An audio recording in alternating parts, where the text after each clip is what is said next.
home decided to watch some TV, listening to the news like Gordon Mosley. I listening to the things that he say he tracking tonight, paying close attention to make sure I hear it right. But when I hear the things that he mentioned on the news, I had to declare them kind of thing got me confused. I hear some things where the ERC noticing, and it convinced me that people ain't learning nothing. We hear so many times about them big name calling, and they say ERC pretend that they didn't hear nothing. But once you're black and you just decide to say a word or two, bet your life on that they say ERC coming for you. Listen to the things you just hear on social media. Only one set of people allowed to talk in one Guyana. I still say nothing, black people in learning. But this is my concern. I hope one day black people will learn.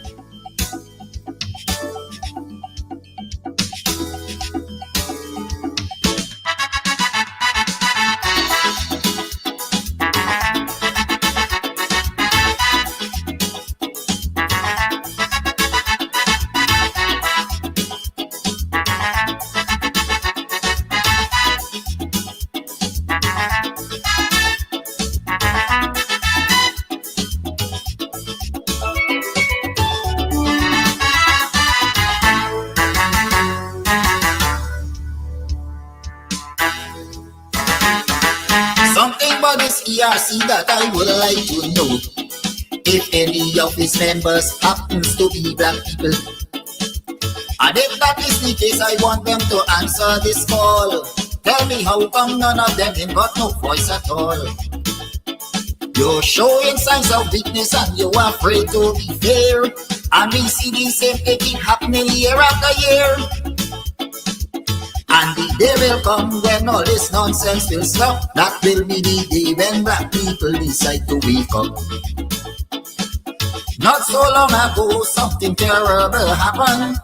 This young Indian man want to kill out all black people by poison. But if his shoes was on the other foot, would have been a big threat. But up to this day, this ERC can do nothing as yet. How come it's only black people committing cybercrime?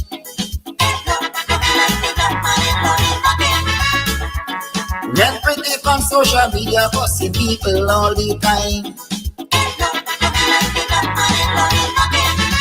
I still saying black people in learning. But one day will come when the entire table will turn.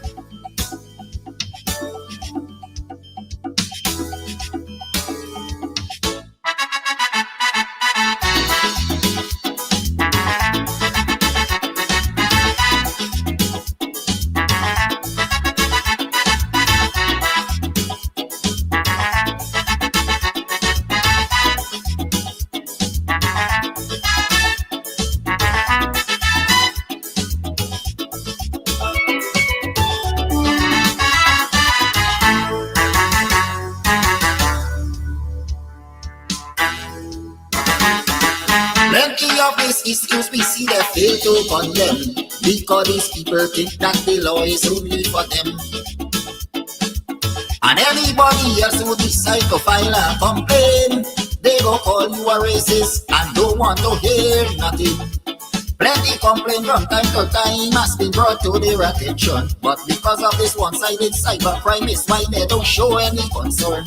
There's only one set of people that they really care about, and black people must take the abuse and shut them out. Kidaki Amsterdam went to court just recently for an issue that was highlighted by the same ERC. And with breakneck speed, the police decide to jump on his case without a search warrant event and search up the man's place. Let us all agree that black people under attack.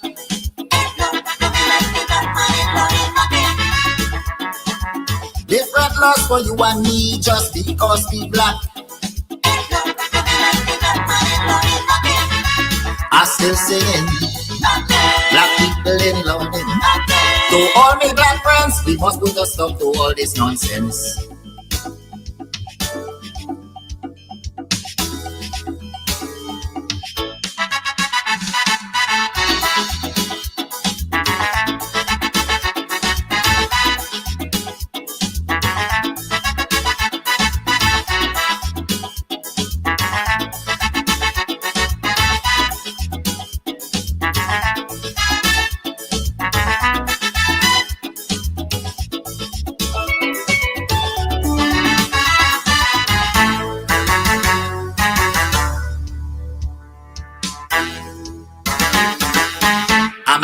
Cybercrime laws to keep people silent, just to make sure nobody criticizes this government.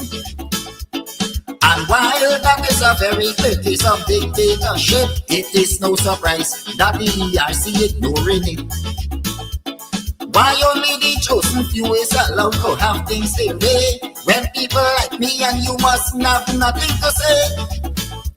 And when ministers in the government start to launch their attack, you never hear this ERC come out and talk about that.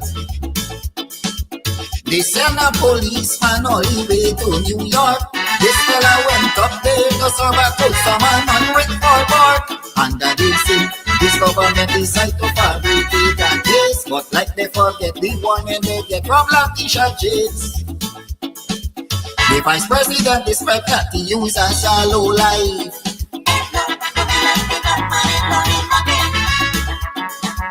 Because of this kind of abuse, he don't have a wife. I still singing. Black people in learning. Just the other day, I hope your man see help is on the way.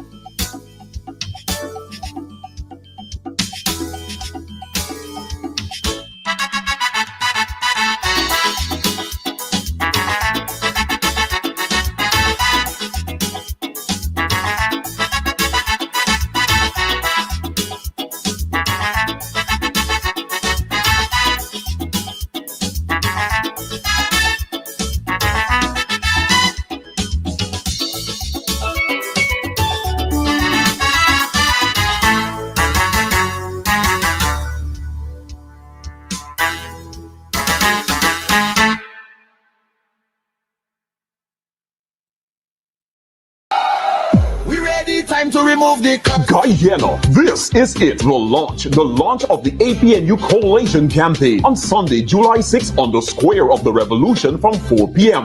Come meet our candidates. Come out and hear about our people-centered development strategy that puts people first. Come hear from our Prime Ministerial candidate, Jurita Fernandez, our presidential candidate, Aubrey C. Norton, and others. On Sunday, July 6th from 4 p.m., the Square of the Revolution will vibrate with a people-powered campaign. APNU, putting people first. We ready, time to remove the curse. I'm feeling it now. All right, so today we are here at Club Twilight up in Buxton, and we are here to talk about all that's going on up here. Trust me, if you are on the East Coast, you're in Buxton, you're in Tongue, you're looking for a place to get away to, this is the place. The Cutters, mwah. Listen, I'll be having some just now again. We'll talk about that. And then, of course, the ambience is beautiful, fully air conditioned. The decor is on point. The music's on point. Everything's on point. It's just me. I need some work. But everything else that belongs to this club here is on point. So if you want to find a nice little place where you can just drive out of town and have some drinks, have some food, you can call, you can order your stuff and just take it. You don't have to stay. Or if you want to stay here, that's what's up. And of course, they have special events for Valentine's. You can rent a hall. You can rent a hall, honey. You can rent a hall for weddings, for birthday parties, to have a bash. I hope he edits that out. But you know, whatever it is, this is definitely the place to be. So it's on Sideline Dam. You definitely want to ensure that you check this place out. But it's on your to-do list. All right, on your to-do list. This is definitely the place to check out, you know, a really cool, chill spot here in Buxton. I like this. This is, Buxton needed this. We needed this. I needed this. You definitely needed too. Thank you. All right, so you might be wondering where we are. Still in Buxton at Club Twilight. That's where we are. So Club Twilight also has like an Airbnb as well. So you could come, drink, drunk, and come in the back here and lie down. Look at that. Look at that. Perfection. And the people come in the room and so on. The bed sheet matching the blind, matching the carpet, matching the this, matching the that. We know but we things in Buxton don't play with we. So definitely if you want to come and you may be having a wedding or whatever and you just want to overnight and just have a good time because you're going to be drunk. We got too much road accidents. So you definitely want to come drink, have a good time. They have several rooms that you can rent. You have your toilet, you have your bath, you have your sink, you have your dining area. You have the bed. This is nice. I like it. Anyways, to my friends and my family, if you're looking for me, I'll be overnighting. Also for those persons who are traveling in from overseas, you want a nice, cozy place out of town, then Club Twilight, call them up, look them up on social media. They have their own Facebook page and ensure that you come up the side and have a good time. Have a good time. Have a good time. Sorry. I'm sorry. That's it. Don't be a victim. Beat the heat with EC Crystals. Party ice in large and small quantities. Call 682-7981 or visit us at Club Twilight, Sideline Dam, Buxton North. EC Crystals. Pure party ice. I can't take it no more. I can't take it no more. Can't take it no more. Imagine 18 hours of blackout and you're telling people progress. Cost of living gone up 100%, yet you give public servant less. Mr. President, listen to the people. Search your soul and you will confess. I want you try surviving on the public face, then you're gonna know but stress. Cause I done fed up, you done fed up, he done fed up, she done fed up, we done fed up, the people fed up. You're hiding corruption inside the cup, look how we will set up. The people fed up. They don't drive no fear in the citizen. They may want the people speak out. Freedom of speech done gone inside the gutter. Knock off when you open your mouth. Discrimination in entertainment. And you're talking about one Guyana. When the Ministry of Culture keep the big shows. One set of girls and banner. Cause I done fed up, you done fed up, he done fed up, she done fed up, we done fed up, the people fed up. You're hiding corruption inside the cup. Look how we will set up. The people fed up. Every picture you take and promise you make, everything you do is about clout. Then you come into me for I shake your hand, there's nothing to smile about. Corruption inside every sector, but when it comes to them, they send you. Try investigate efficiency, right? Go talk to Barrett and Sue, cause I done fed up, you done fed up, he done fed up, she done fed up, we done fed up, the people fed up. You're hiding corruption inside the cup, look how we will set up. The people fed up. I done fed up on the dirty water, low pressure, want scream and tell somebody. Imagine 1,500 US, and they're telling me super salary. I done fed up on the unemployment, racism and the lie, they say one Guyana. Cause when you look with the oil money going, circulate with one set of banner. Cause I done fed up, you done fed up, he done fed up, she done fed up, we done fed up, the people corruption inside the cup, look how we will set up. The people fed up.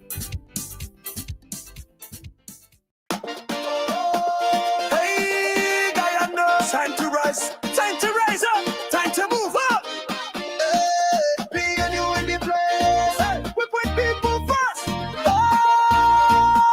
hey.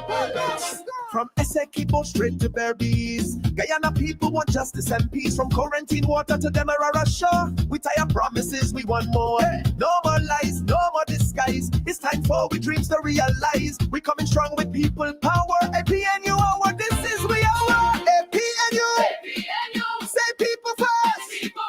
We not gonna stop till the blessings burst. APNU, we putting people first. Time to rise up, break the curse. Future bright like a brand new day. We giant lead in a real big way. APNU, say people first. From the top to the bottom, love, unity blazing, vision clear. Guyanese strong, no space for fear. We got the rhythm, we got the fire, lifting every village higher and higher. No No more fights, no more delay. We come to build Guyana today. From Lettenbush to Bartica Base, every face got a place in this race. We done with the brokenness, done with the slack. We're taking the country forward, no turning back. Who you voting? APNU. Why we voting? Tell the nation. Let we go and claim the prize. APNU, we putting people first. Time to rise up, break the curse. Future bright like a brand new day. We join lead in a real big way. APNU, say people first. From the top to the bottom, earth. Unity blazing, vision clear. Guyanese strong, no space for fear.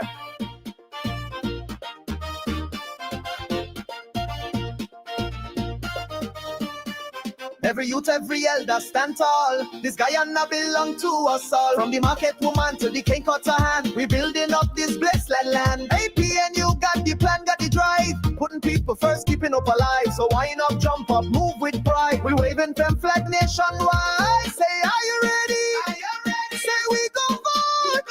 Say, APNU. APNU. People first. APNU, we putting people first. Time to rise up, break the curse. Future bright like a brand new day. We join lead in a real big way. APNU, say people first. From the top to the bottom, unity blazing, vision clear. Guyanese strong, no space for fear. We outside in sun and rain. We putting people first again. APNU, we lead the line. Time for Guyana to rise and shine. A police officer came like a tactical squad, and they distracted the crowd anywhere, away from. But for the best cuts of chicken, beef, pork, mutton, and lots more, check out T&W Harris Butcher Shop, located in the East Ramveld Market Meat Section. Call us on 609-7168, 641-4494. Ask for Rastaman. T&W Harris Butcher Shop for the best in fresh cut meats and lots more. Planning a party? Worry no more. We have all the supplies you need. At EC Party Rentals, we have folding chairs, folding tables, square tables, round tables, long tables, short tables, big tables. We have chairs, red chairs, gold chairs, white chairs, crystal chairs, chairs of all type. Throne chairs, what you want, we have. Food warmers, coolers, ice, beverages. At EC Party Rentals, we have what you need to have a good time. You plan the party, we do the work. Call us 622-5933. EC Party Rentals. Let's keep your party going. Are you looking for tents to rent? Well, look no further. At EC Party Rentals, Sideline Dam, Buxton North, we have tents in all sizes and colors. All sizes of tents we have. Small tents, big tents, medium tents, extra large tents. Call us on 622-5933. We have what you need. EC Party Rentals. Big on tents.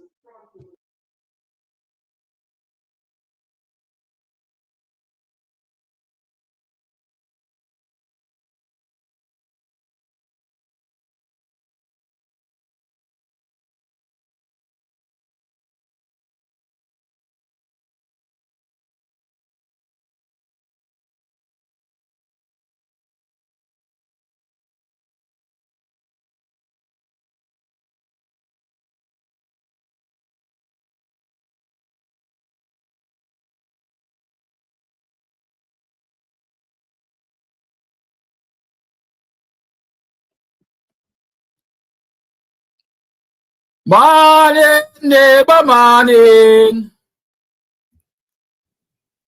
Morning, neighbor, morning. I'm sure you were and are enjoying that conversation with Beaufort Adams.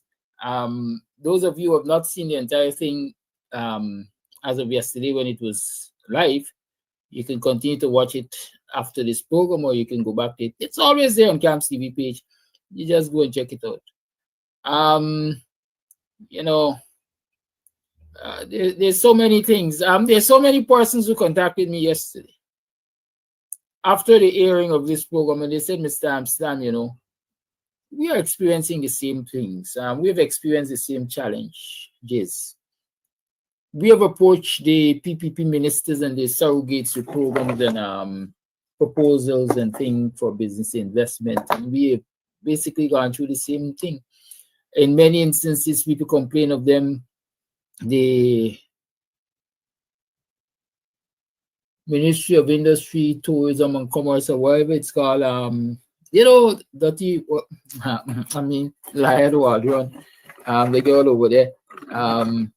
They have complained of how many proposals they would have submitted to that ministry, and they get the royal run around, and then before night turns to day, they recognize that their proposals are being used by some relative or friend or crony of the government. And so their business ideas have gone through the door, free of charge, all the work they did, all the research and so on they would have done. And, thinking that they can expect fairness from the Ministry of Industry and Commerce, Tourism, Small Business Bureau, and so on. They got a royal run around, and then the next thing they recognize is that somebody is using this stuff. And that is why copyright legislation, what we call it, we call it copyright. There's another thing, proprietary rights. There's something else I'm trying to remember. But that is why the kind of legislation is necessary. People will argue that they have legislation in the books, but they are dated. Good? They're dated. People must be able to protect their work, their intellectual property, right? Intellectual property rights. People need to be able to protect their intellectual property.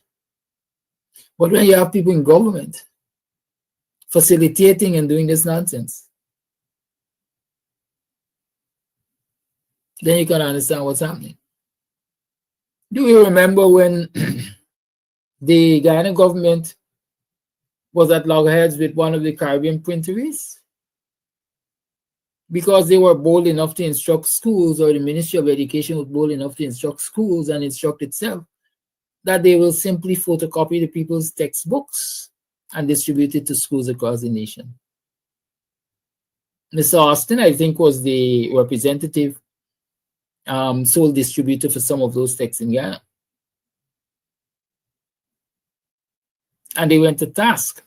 And eventually, I think they had to compensate the printer, etc., etc., and they stopped and they started using original textbooks.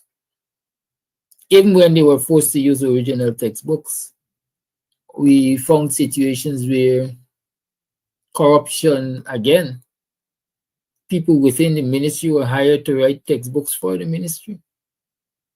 Friends and cronies of the government were hired to print textbooks for the ministry. And so this country has lost hundreds of millions of dollars because of poor formatting, and because of poor grammar, and because of poor fact-checking, and all of those things through locally produced textbooks, through friends and cronies and families of these people.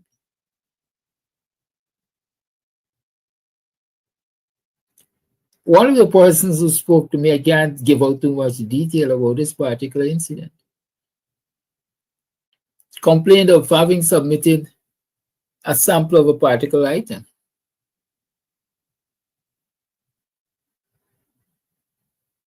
To one of the institutions in this country.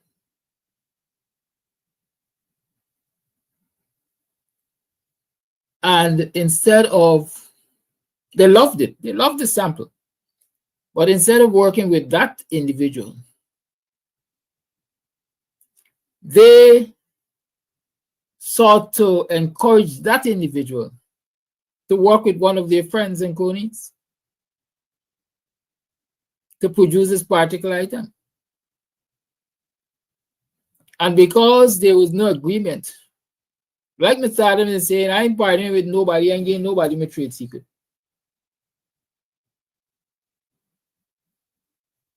Because this individual refused, the sample is the sample. They love the design, but they don't love the owner of the design. And they've tried to replicate it, but they have not succeeded. And so here is a beautiful product that can benefit the nation. But because the creator, the inventor, what you want to call it, the craftsman, craftswoman, doesn't look like their friends and favorite and cronies and is not willing to play ball with them by selling the proprietary rights, they can't do no business.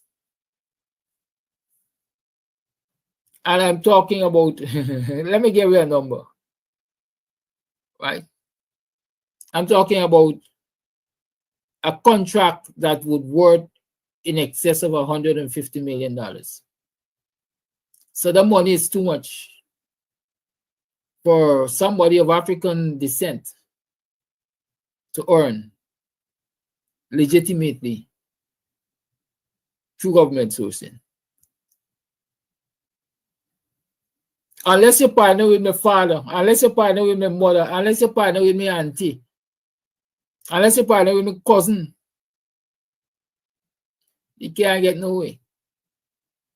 Is that the kind of society you want? And then they say, them black man lazy, them black man can't do business, them black man this and black man that.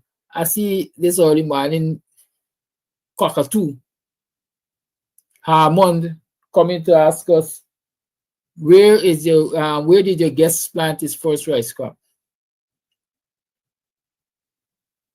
You don't have to ask my guest or ask me where he planted his first rice crop. This is a man who has come publicly and said, hey, I walk from corner to corner of this country and talk with rice farmers and supplied fertilizer to some of them who are willing to take a chance outside of the racism. Go ask the farmers, you walk from corner to corner, do your survey, and prove my guest wrong. Prove him a liar. Call Mustafa and ask him, prove him a liar. Call those at Guyana Rice Development Board and prove him wrong. Don't ask me. Because if I were to tell you, you're going to doubt. So, anyways, it is 20 minutes to 8 o'clock hour. It's Thursday. It's the morning when we engage the good man, Winston Jordan. And so let me call Mr. Jordan to put another spoke in the wheel of the PPP, already deflated wheel. I saw yesterday, I read yesterday, the Bishop Big Ol Ejil talking about the construction and opening of the Ogle to Eccles Highway. And when I saw the report and they said that they used less money than the coalition had proposed to use to do, according to Ejil, the same work, the same project, I immediately said in my mind, this man is a liar. This man has to be misrepresenting the facts because I know that the major road projects that the coalition had planned, at least for that East Bank corridor, had light rail included in them. Y'all know it was a light rail, right? A kind of train line set up in the middle of the road, or in some instances it might be at the corner of the road, but it catered for, let me just call them train. Yeah, it's like call them train, man. Automotive, locomotive, whatever you call them. Right? But it catered for a train in the middle of the road or at road. Most of the projects that the coalition had planned in terms of road development for that eastern corridor, if I can call it that, catered for that. Tram. Right. Thank you, Jillian. Right? And so I say, I just got to be a madman or a low-down liar, dirty liar, to claim that the coalition's budget was more for the same project. And I'm happy that Patterson has responded. And Patterson has laid bare the PPP and the nonsense. In short, in his assessment, the PPP has paid twice the price for 1/3 of the project. Because a lot of the quote-unquote essentials that were in the coalition's plan for that highway were cut out. They were cut out. Interconnections here and there were cut out. Light rail was cut out. I think it's in Kaicho News. And you perhaps should go over to Kaicho News and read it. And you will see a detailed description of what that highway should have looked like. And you can compare it to what it is now. And you be the judge. Patterson's assessment is they paid twice the price for 1/3 the work. But I'm calling Mr. Jordan. I'm calling Mr. Jordan. Let me do that right now. Tomorrow is Free Talk Friday, and so we're going to delve into some of these things more in depth.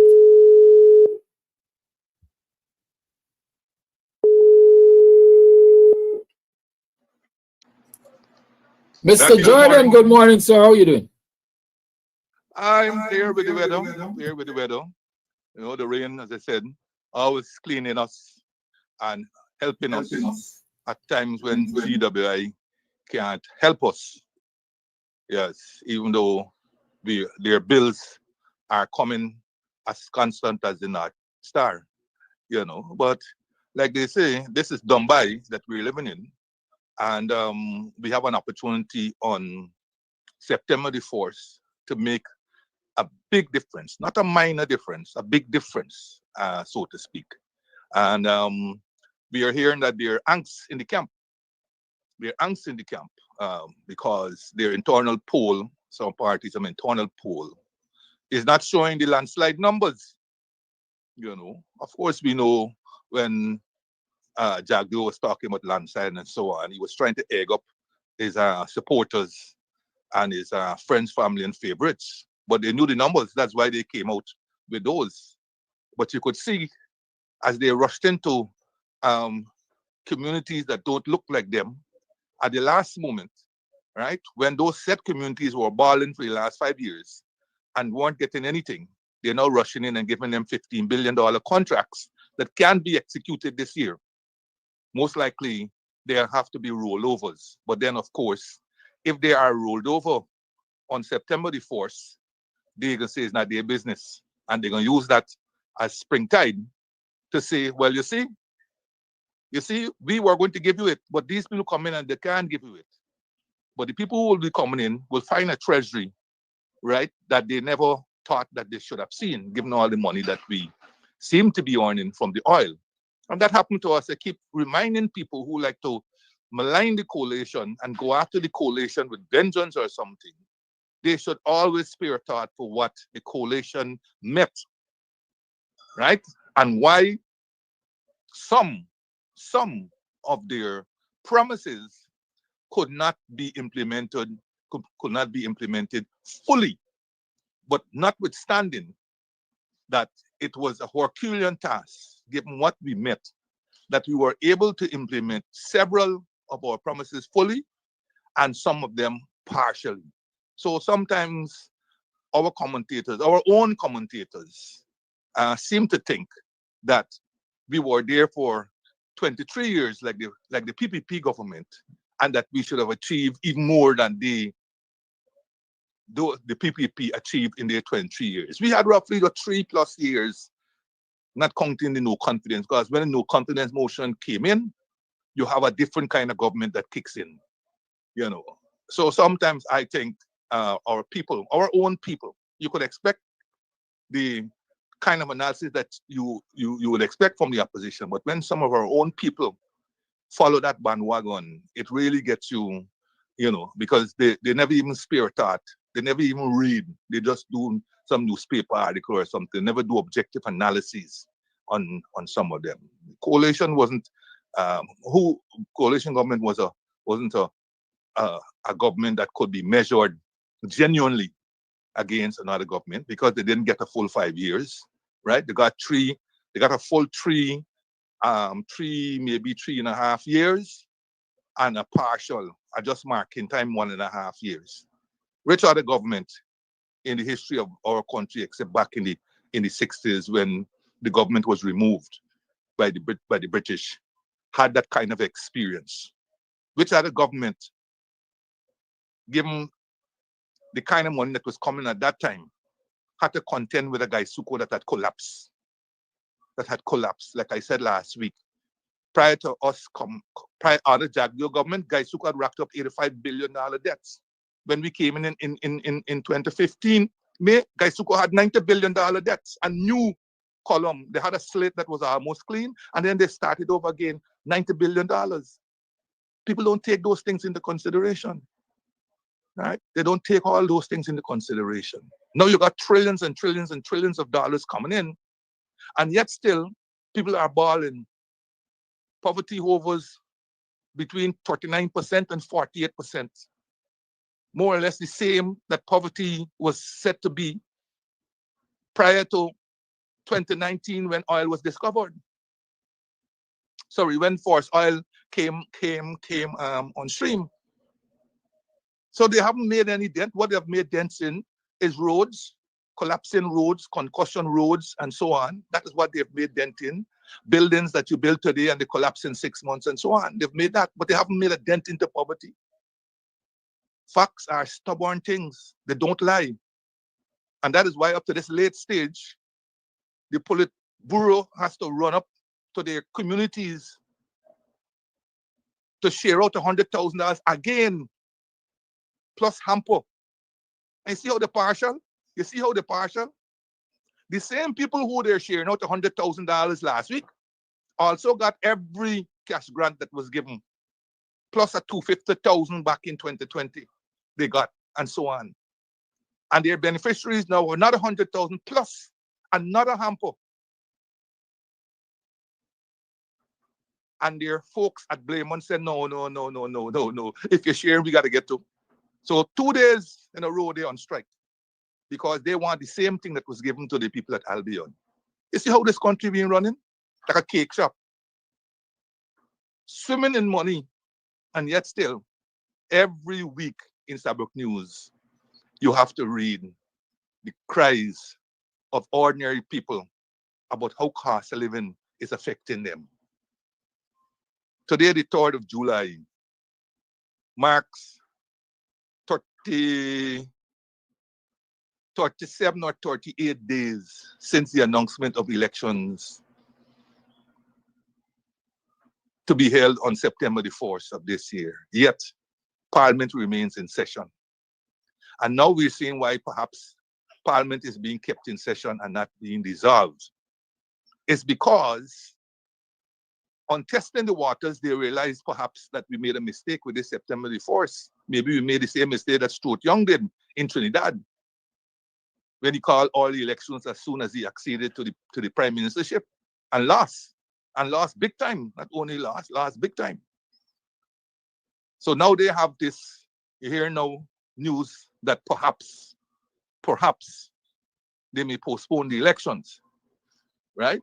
And people saying they will be covered legally because Parliament is still in session. Parliament has not been dissolved. Well, we will see where that goes. We will see where that goes. I know, while they may have the might of the law and so on behind them, that the might of the international community may not be that forthcoming. And so we got to press ahead and mind our own business and stay on course and stay focused and continue to have an eagle eye on the shenanigans that are taking place at GCOM and in the government, even in an election year, and make certain that we don't get sidetracked into blind alleys, right? Because this is the time when you can easily get sidetracked into those blind alleys, all right?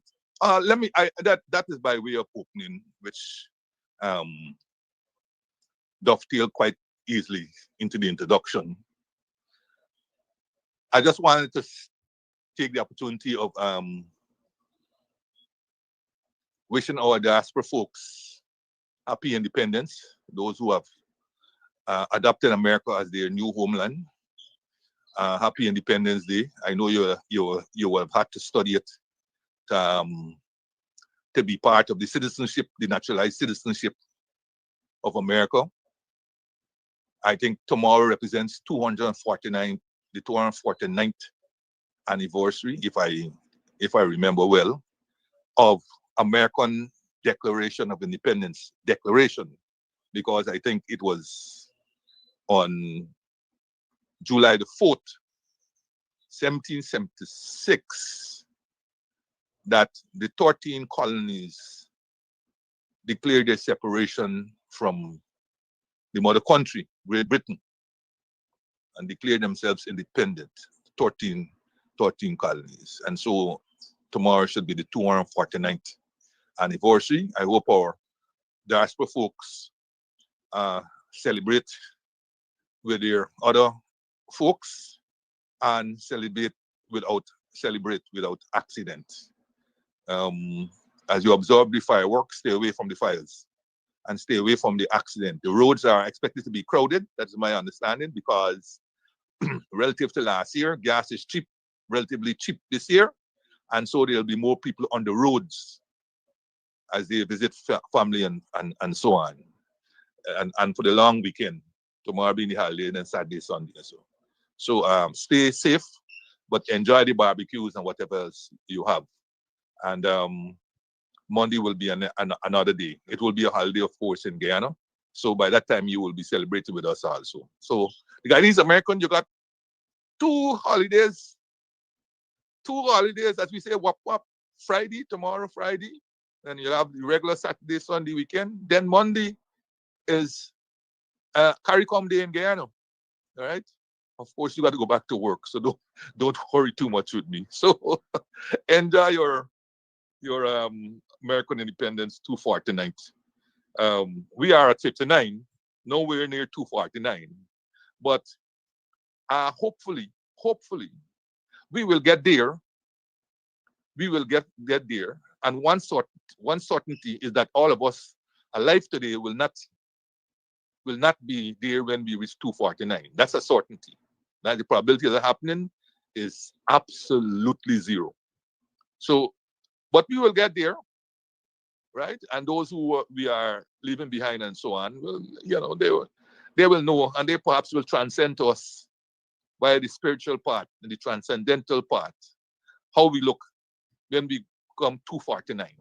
A long way to go, and I hope what is going on right now in Guyana, and in terms of the internecine strife and the racism and the discrimination and so on, that along the way we will learn lessons.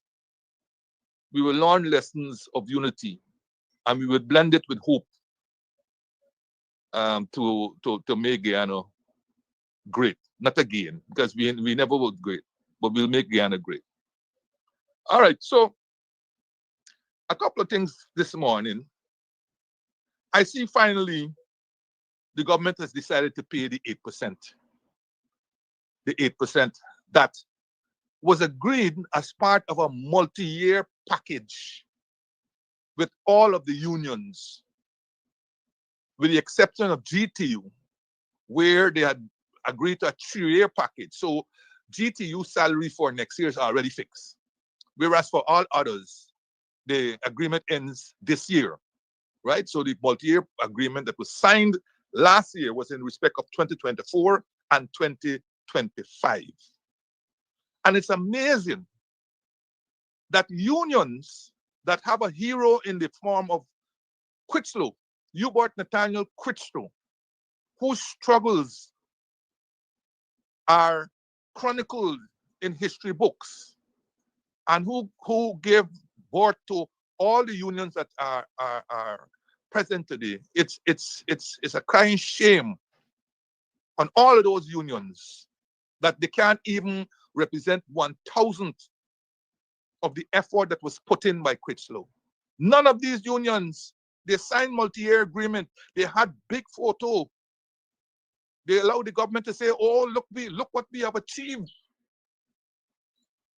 Look what we have achieved. Multi-year agreement. Not happened with any other union outside of GTU and blah, blah, blah. And yet these unions could not get the government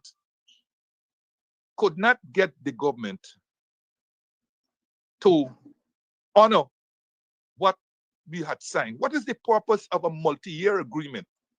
If when the year starts, the very amount that you have agreed to is not being paid, it's like the whole new hassle all again. And you all remember I raised this matter from since around the budget time. Because I recognize that the money wasn't paid in January. Okay, they will make us excuse that, listen, the money hasn't been voted. Fine. The budget was voted in February of this year. February of this year. No payment. March, no payment. April, no payment. May, no payment. June, no payment. And none of the unions who signed these agreements came out to represent their own workers, that we agreed with this, and yet still you are holding back as if there was no agreement. Because you know the excuse will normally be, look, I'm negotiating with the unions, I can't pay. I'm negotiating with the unions, and we're trying to reach an agreement.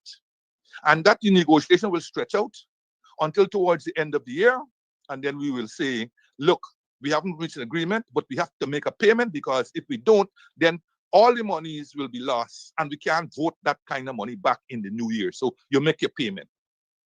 Okay? Guilty as charged. Yes, coalitions are also guilty of it. But at least what we did is in recognition of the fact that we held the people's money for a good 11 months. We tried to give them that back pay tax-free. Tax-free.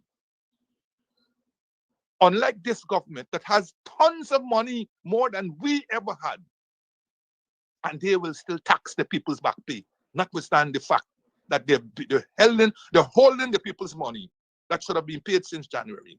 And a lot of people who would have retired during that time, who would have resigned during that time, or otherwise would have left the job for whatever reason, will not benefit from a back pay that has January 1, 2025 as its effective date. So you see how many people are being robbed? A critical thing like pension depends on your money. And when I retire, you retire me at my salary at that point in time, but you're not going to add the 8%. Even though it's gone back to January 1st, 2025. So all of these injustices that are being done to poor workers and their unions, ineffective representation of these workers. It took a journalist last week at Jagdio's monologue to raise this matter, and for him to make promises and then the next day for Ashley Singh to say the money will be paid in July. Where are the unions? They are the ones who are collecting union dues every month. And yet they cannot represent their own workers with vigor, with vitality. And these poor workers, they're left there to the mercy of cost of living. And they're left there to the mercy of the pittance across the board, the worst form of salary increase across the board. You're paying 8% to everybody. The laggard, the sluggard, the latecomer, the non-performer, the performer, the high performer. All of them are being paid 8%. Tell me how that can be an incentive for a public sector to become effective, to become service oriented. Tell me how that can be something of that nature. The 8% already, I saw, sometimes I made a comment on this chat line a couple of months ago, where I said, book sense without common sense is nonsense. So a couple of weeks ago, I think I saw a guy with a PhD, a doctor something, he's a teacher somewhere in North Carolina, saying how things are better in Guyana than in America. One of the reasons he gives is that teachers are getting 0 to 1% in North Carolina, but they're getting 8% in Guyana, right? They're getting 10% last year, 8% this year. Whereas some teachers, most teachers in North Carolina are getting 0 or at most 1 or 2%. I mean, these guys with PhD making that kind of comparison. Making that kind of comparison.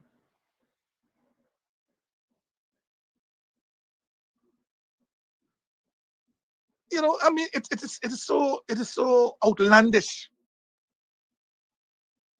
Outlandish. If I'm making 50,000 US a year, and you give me 1%, how much is that? In an environment where the cost of living might be almost 0, where amenities and all these kinds of things are far superior, where when you call the police, they're there, and so on. How do you compare that with somebody who's making in Guyana, 10,000, if that much a year, and gets a 8%? Where when you call the police don't come or to tell you how being a vehicle or the vehicle out on the road or some sort of thing. Where if you get water in your tap downstairs or in the yard, it is brown like hell, like Marby and sugar water. Where you got maniacs on the road. Where today a road is finished and tomorrow it's broken up, and so on. How do you compare these things? But the man got a PhD with tons of experience, and he says it's better to be in Guyana, getting 8%. Teachers are better off being in Guyana, getting 8% than 0 to 1% in North Carolina. But that is when sometimes people allow their politics to get the better of even their own professional training. But that is an aside. That is an aside. Unions, there's something called freedom of association in the Constitution. And it's also freedom of association has to have the opposite also, freedom of non-association. And when you see increasingly, because unions don't seem to understand that relative to Critchlow days, things have changed dramatically. Technology and all these different things, AI now and all these kind of things are going to impact on workers and so on. And so unions got to assess their relevance. And they have to be able to show workers why I should be paying a monthly due to you. Why? Why I should be a part of the union. Don't go back only to Critchlow, what Critchlow did. Critchlow did an excellent job in the time that he came. But you signed a multi-year agreement with the government. This multi-year agreement says 8% from January 2025. January comes, the 8% is not there. February comes, it's not there. March, it's not there. April, it's not there. May, it's not there. June, it's not there. And you are silent. All the unions were silent.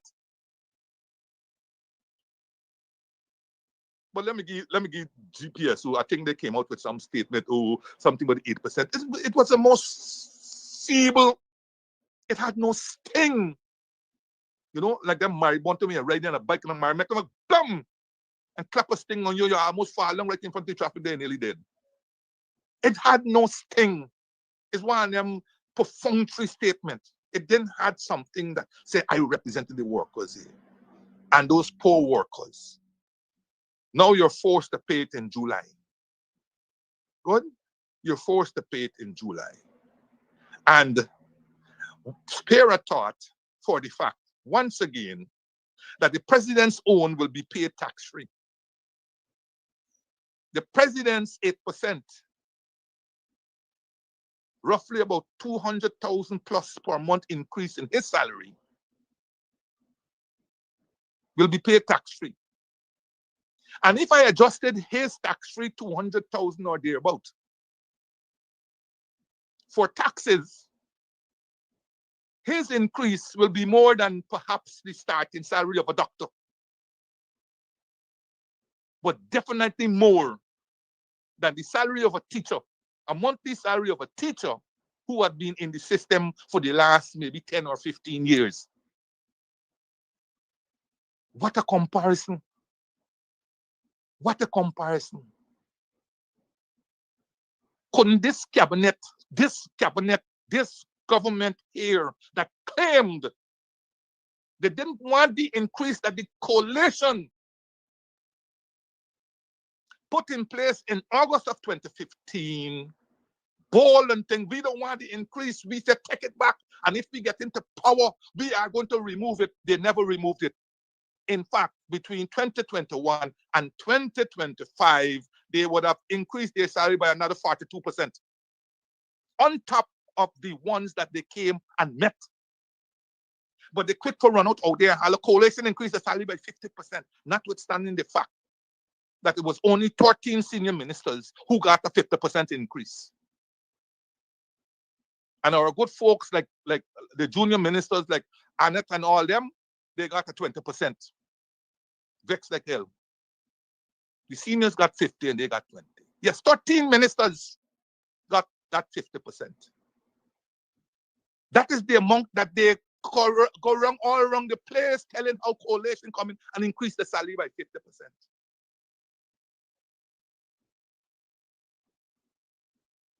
But it's 13 of them got, and it was a one-off increase. Not a single cent was paid in that entire 5 years after that forced increase. Not a cent. Not a cent more. But these people who claim that they are going to remove the 50% from the salaries, they didn't want it, it's not going to a special fund and all this kind of story. It never happened. But our people are gullible. Gullible. They don't remember these things. They allowed it to slide past. And the person who was making it, he was never held accountable for his statements. Never held accountable for his statements. They came in and they added another 42% on the salaries that they came and met in 2020.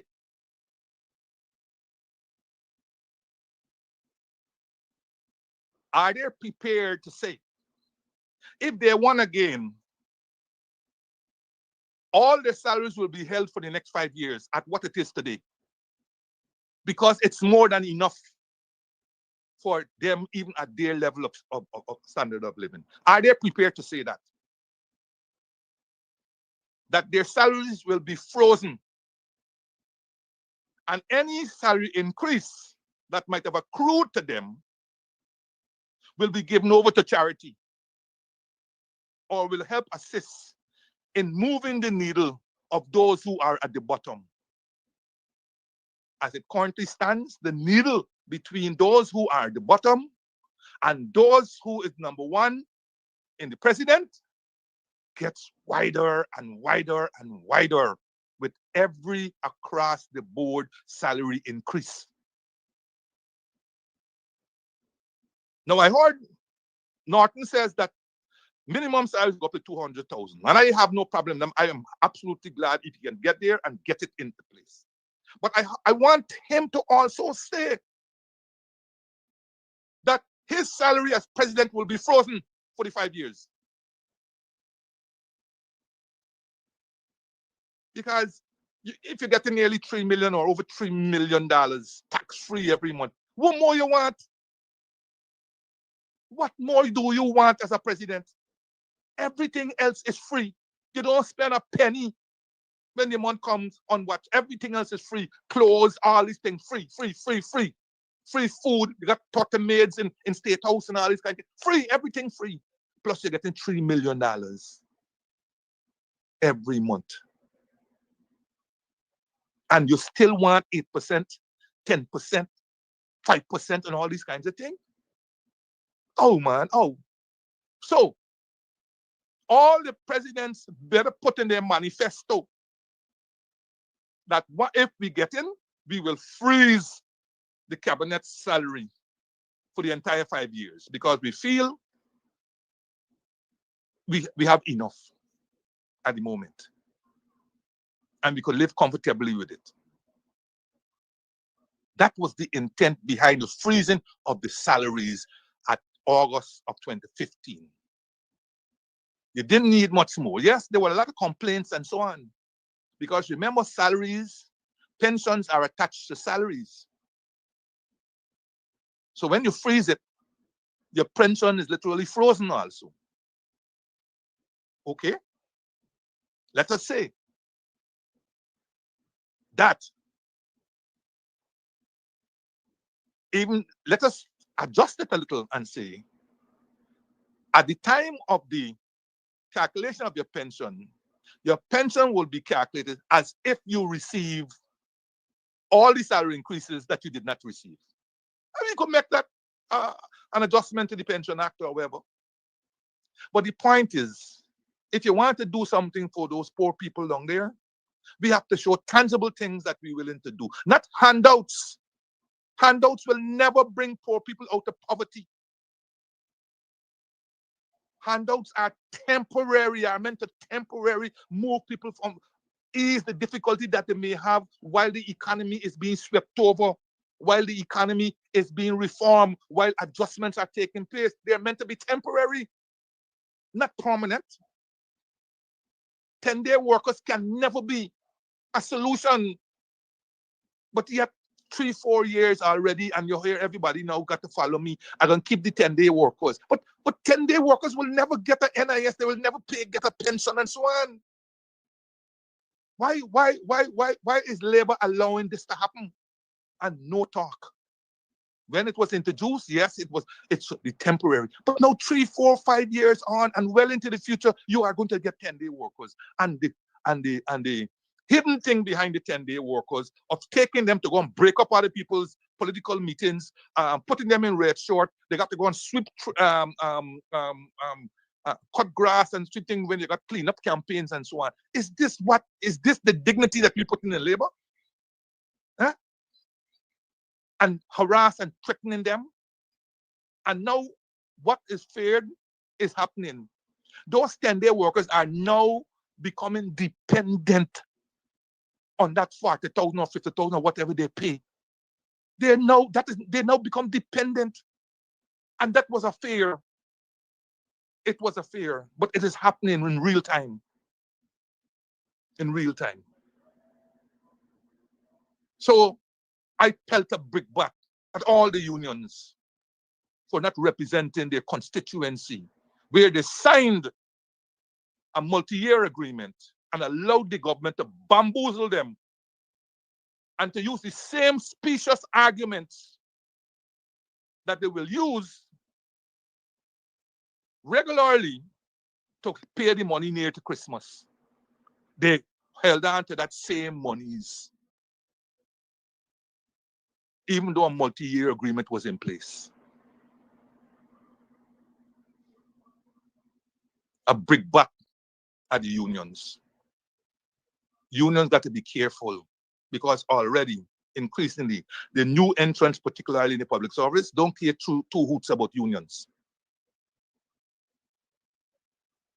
They don't care 2 hoots about unions, and that will impact on the income of unions. So I hope that Ente Beniba Mekwasibo take notice.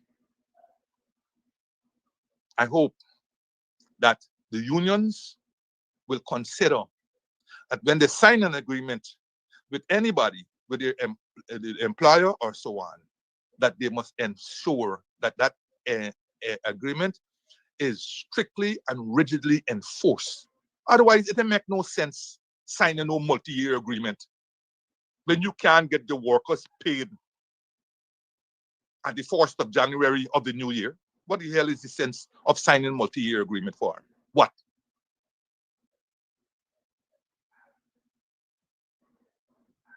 And then, of course, somebody said to me, Mr. J, what do you think might happen this Christmas? Because if now that they're paying the money in July, would they have anything to pay in December? I said, well, perhaps we have to disabuse ourselves of this nonsense about payout in December. Who knows, though? They may be forced to pay a little bonus or a little cash transfer or whatever. But the stakes are high. The stakes are high. But that is for a matter that we don't know what is going to happen. We don't know who's the government on September the 2nd or 3rd when the results come out. And so Christmas is in the distant future. That is, we have to deal with now. We have to deal in the now before we can get to the Christmas. So that is my take on the payment of the 8%. After me, because y'all know I could represent myself. I could represent myself.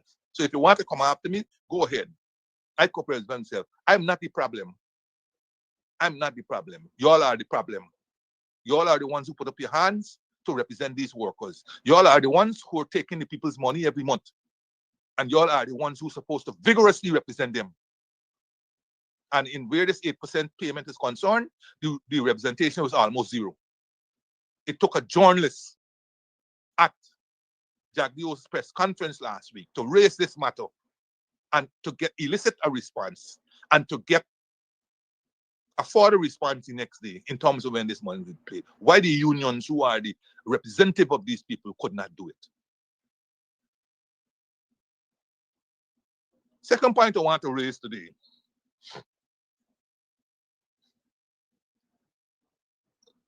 In Kaito News, June the 30th, 2025.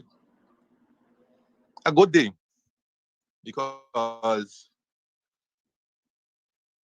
a person close to me was born on that day. My dear wife. We had a nice little one-on-one celebration, enjoying the good Jamaican food and so on. In that Kaito News of June the 30th, 2025, with the headline, President announces second ferry for Essequibo by September. This announcement was made while Ali was addressing a PPPC gathering at a concert at Anna Regina. Well, you know, this is election year, and concerts and mega concerts are going to be in vogue. As to how they're being financed is anybody's guess. But to the people who are attending, I say enjoy. Some of your favorite artists they're bringing at taxpayers' expense. You may never get to enjoy them unless on TV or otherwise. So if you could see them in the flesh for free, then I say go for it. But make certain again on September the 4th, you vote solidly for Green and the Palm. I'm making a pitch for APNU. Y'all ain't paying me, but I ain't y'all corner though, so you don't have to pay me. Yeah, so this announcement was made while Ali was addressing a gathering at a concert at Anna Regina. He also disclosed that the contract for this new ferry has already been signed. Has already been signed. You know, I tell y'all that budgeting in Guyana now has last relevance, last importance, and everything else. I mean, I don't got time to listen to all the debates, right? Some of them so boring and so on. But I'm trying to ask around anybody if they recall any mention in the budget or during the debate that a ferry, a new ferry, was going to be built, bought, whatever the case may be, to be put on the Porica Supernam run. I haven't got any answer, and that doesn't mean that perhaps it wasn't there or thereabout. But if the likes of Ferguson and Annette Ferguson and David Patterson, if they're listening, they could drop a message here to say, well, yes, or no, or never, or so on. But increasingly, we are waking up to these announcements that were never in the budget. And you would think that they just can't, you would think that a new ferry for the Puerto Rico Supernam run would be in the budget, would be something that would have been thought about a year or two ago, would be announced, the budgeted value, and so on. But I don't recall this happening. I don't recall this happening. But if it happened, what is the explanation? What is the explanation? Now, you remembered, or let me remind people, that it was in December 2010 when the then PPPC government signed contracts with the Chinese government to pave the way for 2 ferries, right? That would cost 14 million US dollars. These 2 ferries were gifts to the government out of an 80 million grant that was available to the government again from the Chinese. So they were going to take 40 million out of that 80 million to build these 2 ferries, right? And these 2 ferries eventually came to Guyana. I think they were put into service, I think a year and a half or 2 afterwards, something, I believe sometime around 2012 or something, if my memory serves me well. And they were given the names Kanawan and Sabanto, 2 Amerindian names with meanings to them, right? And in fact, the then local Chinese embassy had called these 2 ferries a New Year's gift to the government of Guyana. Well, I don't know if none of our specialists had gone up to China to aid in the design and whatever else of these ferries. But I do know when those ferries came, they were already a problem, because it was said that these ferries were not suitable for our rivers, particularly the Essequibo River. They were not suitable. And if I will backtrack a little bit, the whole project that they had, because remember, the ferries used to go to Adventure, right? The Malali used to go to Adventure a long time. Well, those were boats, boy, built by Sprastons, Malali, Macoro, and the other one I can't remember now. All built by Sprastons locally here. So the original arrival point in Essequibo Coast was Adventure. So now it was going to be moved to Sonam because these vessels were roll on, roll off. Were going to be roll on, roll off vessels. And you all remember the whole story? When wharf collapsed, when the whole wharf collapsed and all this kind of story. But anyhow, that's for another time. Be back to these 2 ferries, Sabanto and Kanawan. When they came, it was felt that these ferries were the wrong kinds of ferries.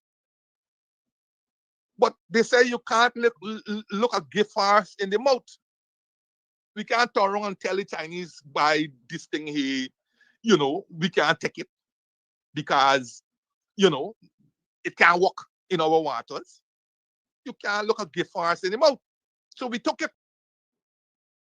We took these 2 ferries, and I guess they try to do whatever they can do to make them run the Essequibo. But it was soon found out that these 2 ferries were fuel guzzlers. They were fuel guzzlers, which is another reason why they wanted to take them off the run. But we had no boat by then. You had the aging Malali. God bless her. Aging, but couldn't do the job. So we ended up with these 2 gifts We ended up these two gifts, like two of them things which men are familiar with. Fuel guzzlers that we had to set aside millions of dollars in subsidy every year for fuel and to keep these two boats on the run on that route. Millions and millions of dollars in fuel. These two boats were the two most inefficient boats that had ever come to this country or ever put into service in this country. Two of the most inefficient boats ever. And up to 2022, I think there was in the papers where about $500 million in maintenance was spent in a 4 or 5 year period on these two boats.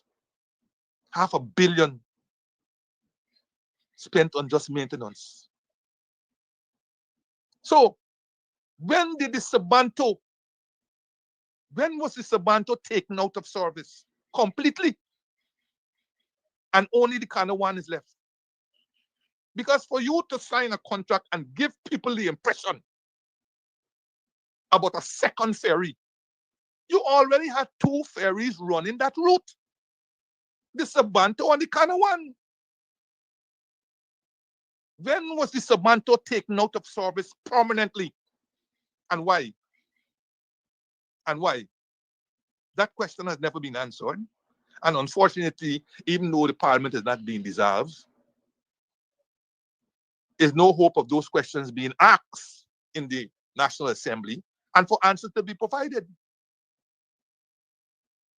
But these are materials that, folks, you have to be able to use and put out there, because a lot is sliding by. A lot is sliding by. When these simple questions need to be asked, everybody may clapping and running up and say, oh yes, we're glad a second ferry, but there were two ferries running that route.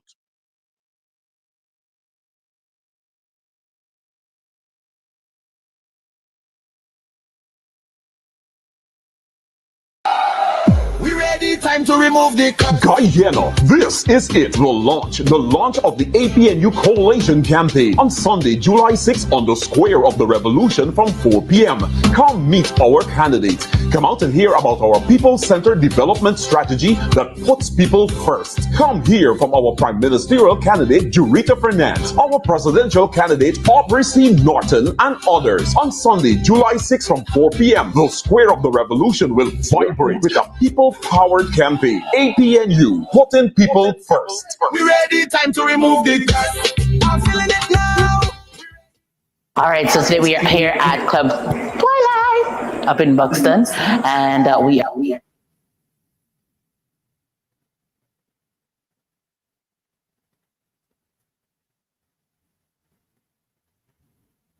I can't take it no more. I can't take it no more. Can't take it no more. Imagine 18 hours of blackout and you're telling people progress. Cost of living gone up 100%, yet you give public servant less. Mr. President, listen to the people. Search your soul and you will confess. And while you try surviving on the public base, then you're gonna know but stress. Cause I done fed up, you done fed up, he done fed up, she done fed up, we done fed up, the people fed up. You're hiding corruption inside the cup, look how we go set up. The people fed up. And I tell the babies, they may worry about the speak up. Freedom must be done down inside the knock up for your mouth. Discrimination in entertainment, and you're talking about one Guyana.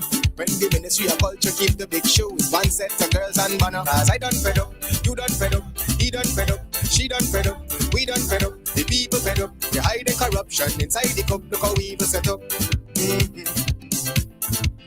The people fed up. Every picture you take and promise you make, everything you do is about clout. Then you come into me for I shake your hand, there's nothing to smile about. Corruption inside every sector, but when it comes to them they send you. Try investigate efficiency, right? Go talk to Barrett and Sue, cause I done fed up. You done fed up. He done fed up. She done fed up. We done fed up. The people fed up. You're hiding corruption inside the cup. Look how evil set up. The people fed up. I done fed up of the dirty water, low pressure, want scream and tell somebody. Imagine 1,500 US, and they're telling me super salary. I done fed up of the unemployment racism and the lie they say one Guyana. Cause when you look with the oil money going, circulate with one set of banner. Cause I done fed up, you done fed up, he done fed up, she done fed up, we done fed up, the people fed up. You're hiding corruption inside the cup, look how evil set up. The people fed up.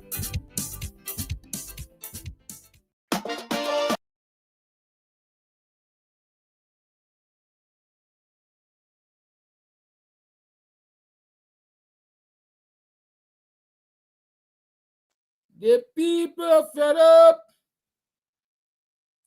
I done fed up. I fed up a long time. I know y'all waiting for y'all got good constitution, man. Y'all could wait long to get fed up, but me as a man, I got short attention span. Let's get fed up quickly. Oh, y'all the morning, neighbor morning, how are you doing? How was I yesterday? How was last night? How are you feeling this morning? Are you feeling energized? Do you think you can conquer the world? Were you able to achieve any of those set goals yesterday? Yes, I always encourage you to set smart goals. How many of those goals did you achieve yesterday? If not, don't despair. Don't despair. Don't despair at all. Because I know that today gives you a new opportunity to achieve those set goals. So as we like to say, now ourselves, man, everything's going to be all right. But let me caution you.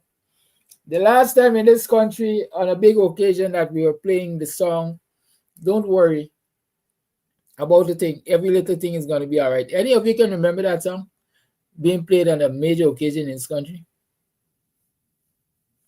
Huh? That song always stuck in my head because when Chetty Jagan took ill with a heart attack or several heart attacks, from what I understand, on the 15th or thereabout of February, I think it was about the 15th of February, because the 14th of February is Valentine's, and I always in my wicked mind say, I don't know what Chetty was doing Valentine night, that caused him those heart attack shortly after, right? So I'm thinking either he took ill somewhere around the 15th of February in that year. Well, that is a song that was blasting on the airwaves and so on and so forth. Of course, the PPP was in government at that time. In fact, Chetty was the sitting president at that time. So Chetty died in office as a president. Like Bonham died in office as a president. Desmond White died in office as an opposition leader. Janet died in office as a private citizen. I know, but Jack Diogon died. He's not the president, but he seems to be the puppeteer of the president. Yes, Steve Thomas is telling me it's 1997, the 14th of February. You see, I got a recollection. There's some dates that stand out in your mind and what was happening. Everything has context. But while me and my wickedness was thinking, I wonder if Chetty was trying to harass Janet on that fateful night, February 14th. Rumor has it that is when he found out that Jack Dio was perhaps the junior finance minister at the time, or perhaps finance minister. I can't remember who he was, but he definitely was in the Ministry of Finance, and he definitely was the Jagan's golden boy. It is rumored that is when he found out that Jack Dio had his own whole hand right into the shoulder and neck in the kitty. In the kitty. And so if PPP people really love Jagan, if PPP people really love Jagan, they should hold Jagdi accountable, according to the rumors, for the death of Jagan, because it was his deeds, allegedly, that resulted in Jagan's major heart attack or heart attacks, and subsequently died.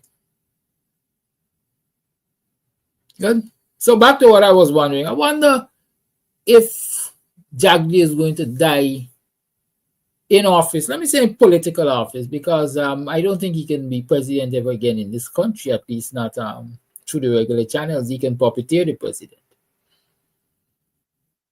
Ramatar definitely. I know Ramatar ain't getting back the presidential seat.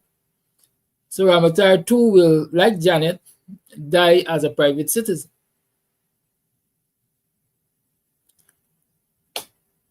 After Ramatar, it was a finale. I rather suspect Ali is going to die a private citizen too.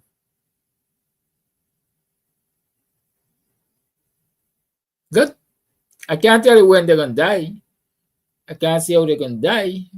But the reality is, I don't see these folks being presidents, serving presidents when the Grim Reaper visits, right? But why did I even go there? Oh, because I'm telling y'all everything gonna be all right.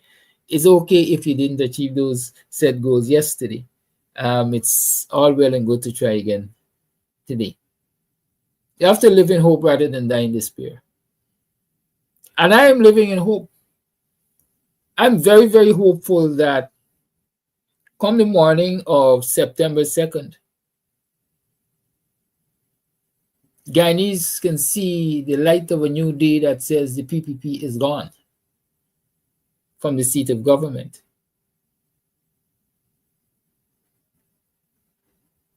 But I can tell you that wouldn't be the official declaration at that time. Because the story is Guyanese election results take at least a week to be published officially.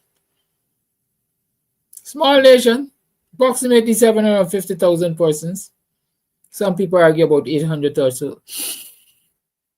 What's that? About 800,000 persons now. Small voter roll, it is supposed to be voter roll if your population is 800,000, even if we take 75% of that, 600,000 persons, right? On your voter roll, that shouldn't take you a week or forever to count. But there are always shenanigans. There are always shenanigans in the elections of this country. And those who are responsible for holding and delivering free, fair, and credible elections in GCOM always come up with a perfect excuse. Listen, Guyana is a vast territory. There are those outlying regions like Region 1 and 7 and 9 and, maybe 11 and so on, that it takes a long time to get the votes in. Back to Central Georgetown, back to GCOM, back to, the office where the declarations are made.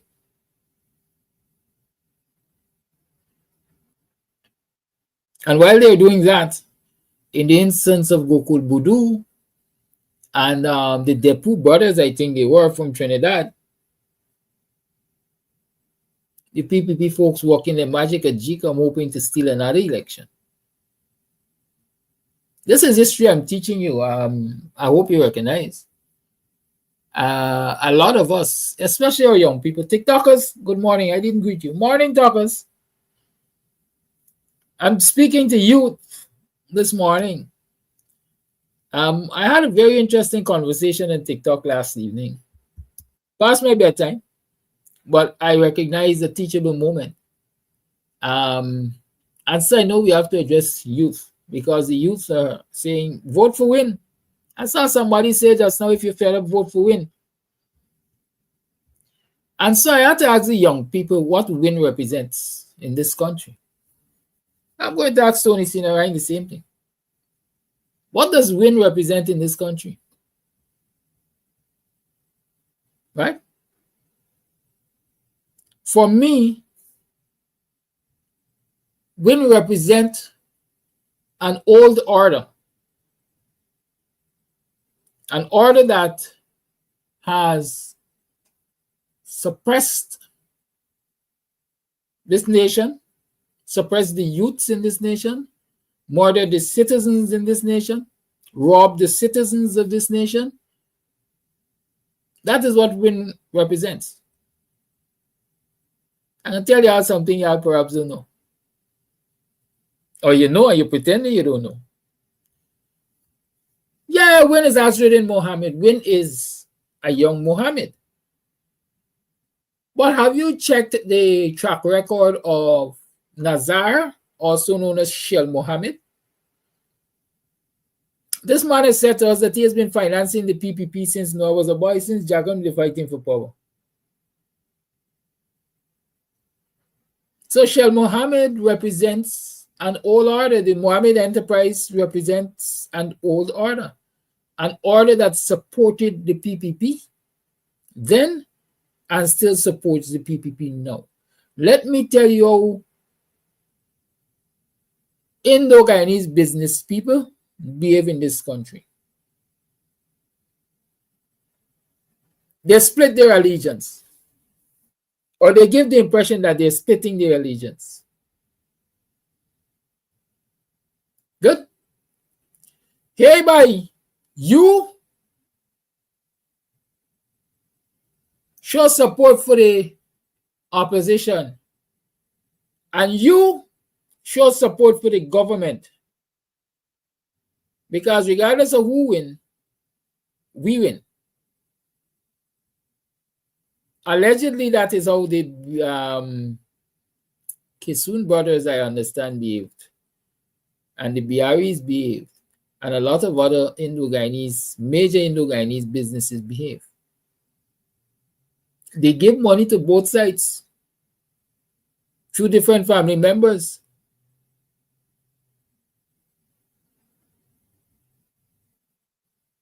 Of course, one party can get more than the other, but they hedge their bets. So when one party wins, the family wins. Right? So Azruddin Mohammed apparently fighting against the PPP doesn't mean that the Mohammeds are fighting against the PPP. As a matter of fact, you can recognize there is a video making social media, the wrongs, if it hasn't been taken up, of a brother of Shell Mohammed, I think. Definitely an uncle of Azruddin Mohammed. I don't know if it is his mother's brother or his father's brother.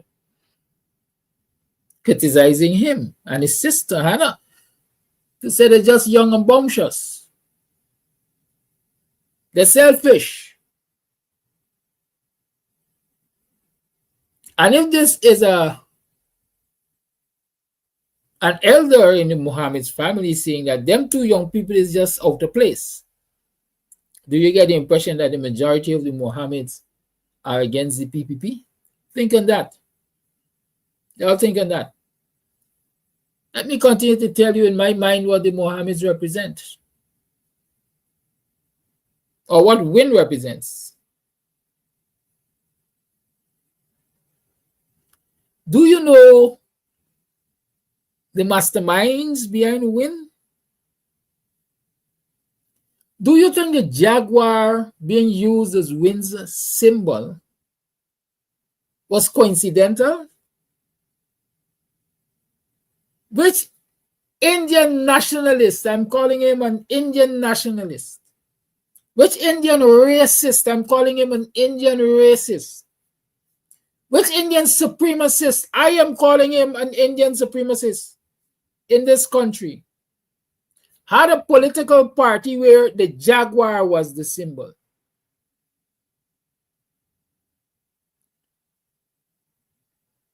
If you didn't know, I guess you should research and you're going to eventually know. But I know y'all big and y'all ain't stupid. I know y'all young and y'all ain't stupid neither, regardless of how much scripted they call you. Marcel Glasgow says Ravi Dev.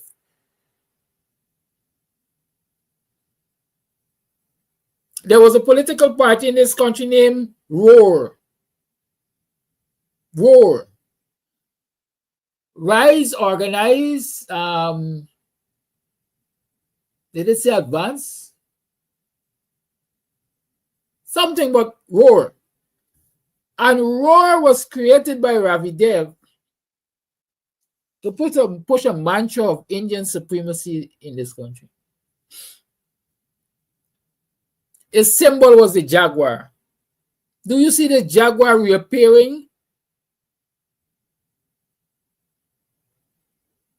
I can't say symbol was the symbol was the jaguar. You had the jaguar where the O was supposed to be in roar. R, the jaguar Z-A-R.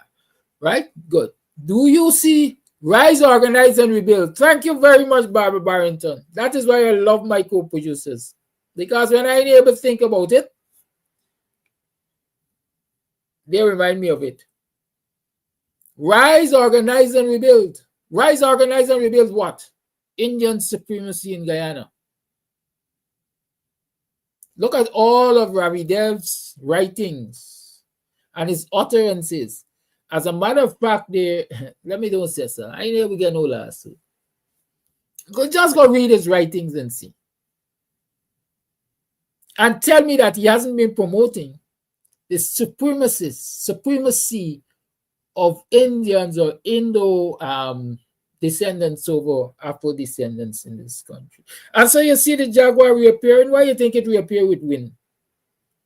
I'll think about that. My understanding is that there are lots of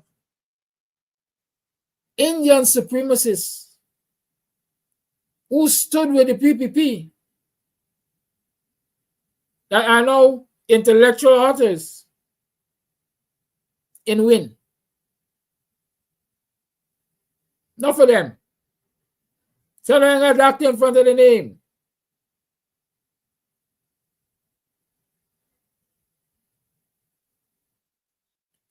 Oh, this battery low so now. Right? And so again, I'm saying WIN represents an old order which supported and continues to support the PPP and definitely supports Indian domination of African Guyanese in this country.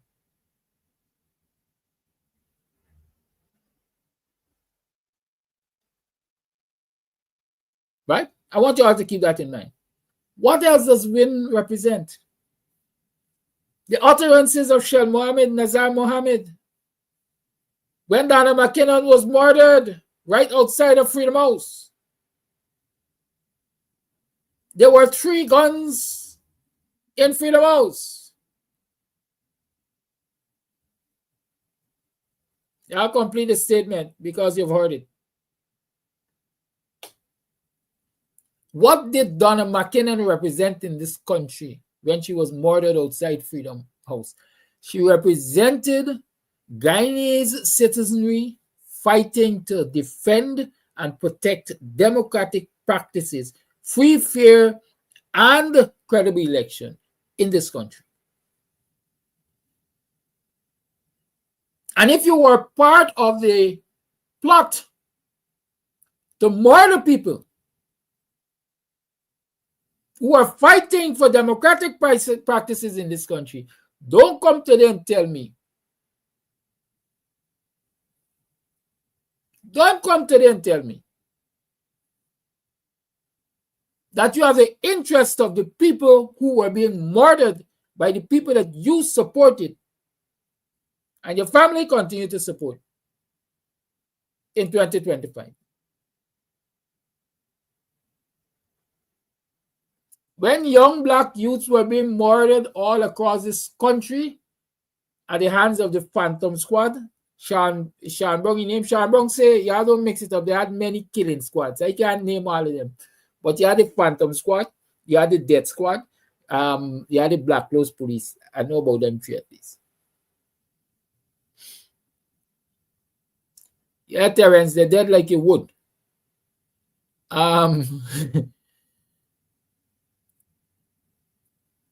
The Death Squad, the Phantom Squad, and the Black Clothes Police. Well, at least 3 sets of killers in this country. A member of the Black Clothes Police, Sean Hines. What did I say?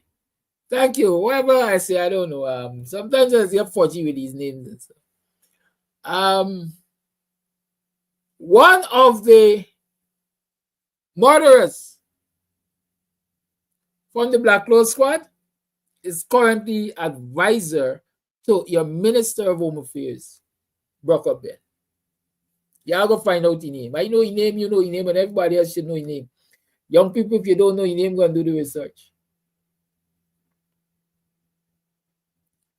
So when people are talking about WIN, I want them to be able to make this association, what WIN represented then, because here those killing squads that existed, that were murdering youths, young people, especially up and down the coastlands of this country, all around this country, they were funded. They had to be funded. And they were funded by businessmen and women aligned with the PPP. You give me a list of businesses aligned with the PPP during that period, and I can give you a list of finances, of financiers, whatever they call them, of the killing squad.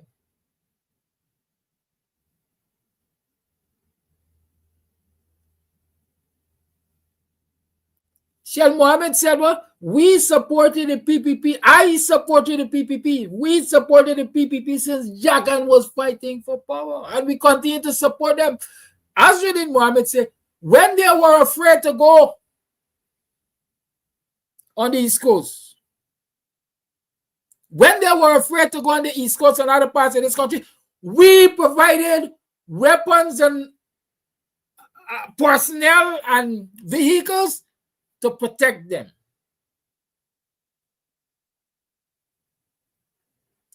Why certain members of a government would be afraid to go into certain districts of the country if they are angels, if they were being nice and kind and fair to the residents of those districts of the country?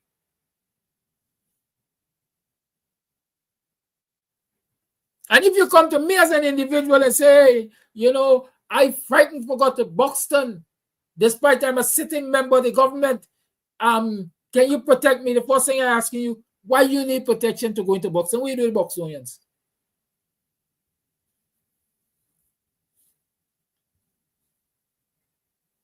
What do you do with Buxtonians? You gotta level up with me. What do you do with Buxtonians? Oh, you discriminate them, man, you beat up them, you murder them, by the brothers and sisters and auntie and cousins, sir. And you keeping them people in oppression? No, me ain't doing that for you. You wicked. But no, come, my brother. Let me argue up in the name of religion. Let me argue up in the name of ethnicity. Let me argue up in the name of supremacy. I gonna watch your back and tie you into boxing and show them who's boss.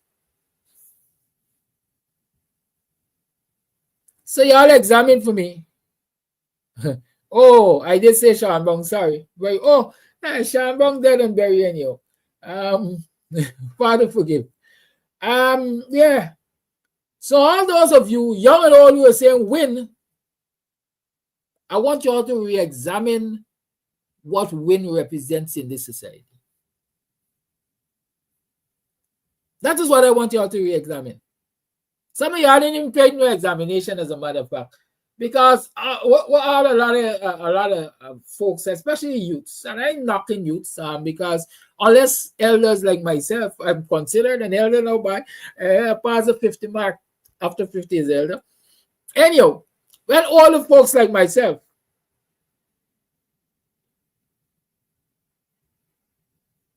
fail to educate our young people, we were going to allow them to make the decisions that they are about to make, bad decisions. So what message could be, and it's a minute past 8 o'clock hour, so what? You want to run this program? Right? You want to disrupt me or stop me from spelling facts? You must be a win supporter when you see so. Right? We have to educate the young people. And so I'm saying a lot of them are thinking this thing through. All they see is that Mohammed sharing money left, right, and center. Or so they believe, money sharing left, right, and center. And they could catch a blind here and a blind there and so on and so forth. But I'm encouraging them to dig deeper. All that glitters is not gold. Every skin teeth no laugh.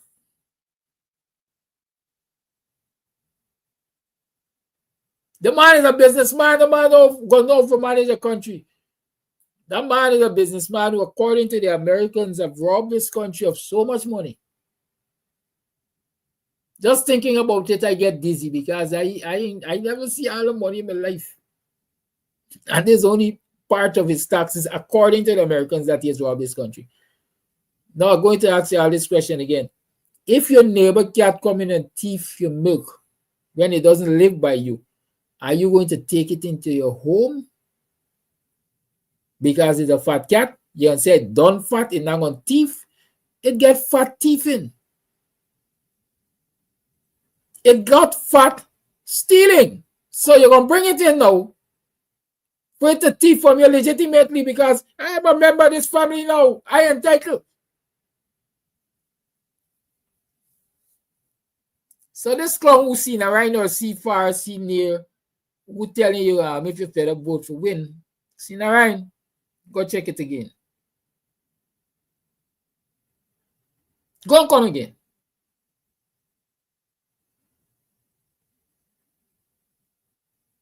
What a lot of our young people don't know and understand, and some of our elders too, they haven't paid attention to the history of the PPP and their friends in this country.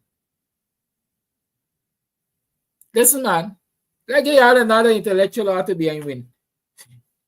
The man got newspaper. Every day he discuss the PPP about oil. Let's cause them about oil.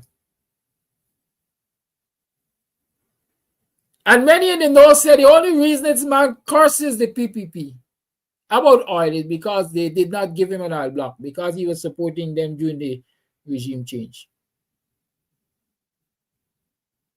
He was supporting them during regime change.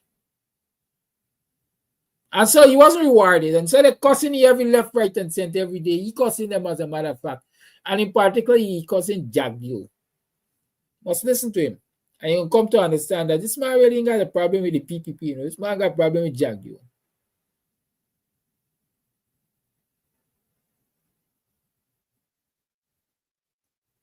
You follow me? But this man got a brother who operates or operated a business on Camp Street, just over this Crow Street, just over Kroll. So on Camp Street between Kroll and Brickdam, yeah, brother. Why, Tony Narayan, you so confused, you didn't even understand English. You're scared when took your supporters. If you're talking about futuristic, you're talking about take or will take. Anyhow, back to my discourse here. This man got a brother who operated a business along that stretch, or still operates a business along that stretch. Some kind of trading it name. You all go do your research. This morning I'm trying to save myself. I got a case coming up before the court on the 20th. I expect we're going to win the case, and I ain't with no more court cases. Right? I want no more court cases in my life, except when I'm going after the PPP for the Guyanese money that they stole. I don't mind going to court to prosecute them. But I don't want to be prosecuted in any court ever again. Good. So, this man operated, got his business between Cold Street and Breakdown. Some kind of trading it name. That brother, they throw bone and give a security guard, a security officer, an African Guyanese security officer for it.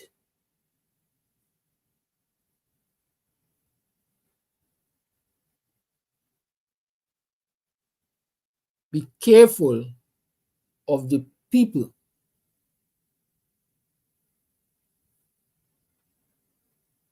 that you tell yourself you could win with.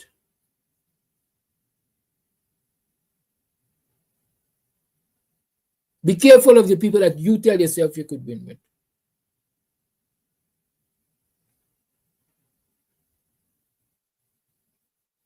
They're like Jekyll and Hyde. They come to you smiling. But what you think is a smile is bearing their fangs. They're going to yam you raw once they get the opportunity. As the big lady said to me, we old heads, we got the experience. Young people got the technology. We got to bring the two together. We got to bridge it. That's why I start visiting TikTok, because a lot of our young people are on TikTok. And so we got to go, we got to educate them. We got to share history with them so they understand what they're coming up against and stop talking loose.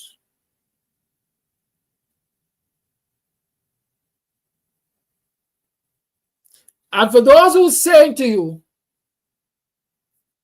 all right, even if when it's a bad choice, the PPP is a good choice.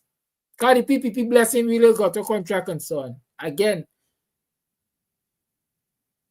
remember that the PPP in office represented and still represent death for young people in this country.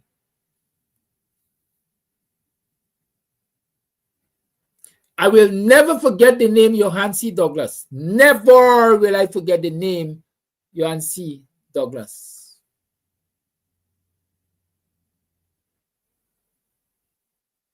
Johann C. Douglas and two of his colleagues, fellow students of the University of Guyana, were making their way from basketball practice, I think, either from or to basketball practice, when members of the Black Clothes Police or some one of the killer squads of the day rolled up upon them and shot up the vehicle.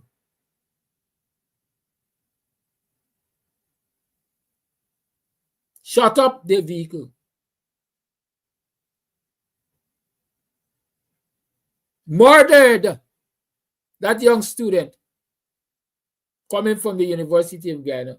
I think one of the youth who was in the car was the son of a sitting policeman. I can't remember if it was a senior policeman.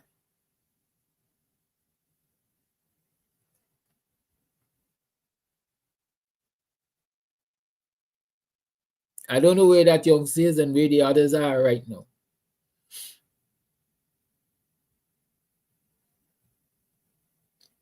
But that was then. That was then, man. There was a PPP then, and think drugs are running the country and so on and so forth. And then, man, it's just killing people left, right, and center. Even if you smile at the daughter, or even if the daughter smile at you and you smile back, they're going to murder you. What is the PPP now? What does the PPP represent now? Does the name Quindon Bacchus mean anything to you, a youth man? Murdered in Golden Grove? Rumor has it that he was murdered because he dared to disrespect some businesswoman that has close affiliates to the PPP. Well, Barbara Barrington is telling me that the mother of one of the youngsters was a senior policewoman, and the youngster crashed and died a few years ago. I'm not even aware of that. And so, right away, this is how I think, you know. Yeah, Johann C. Douglas, Gray, and others. Now, here, this is how I think. What were the circumstances of his crash? Was he so psychologically affected after witnessing the murder of his friend and being in the same vehicle in which his friend was murdered and he saw death? Was he so psychologically affected that he became a loose cannon? And so was he driving recklessly and crashed and died? People don't look at these long-lasting effects on people, because in this country, we don't pay no attention to mental health.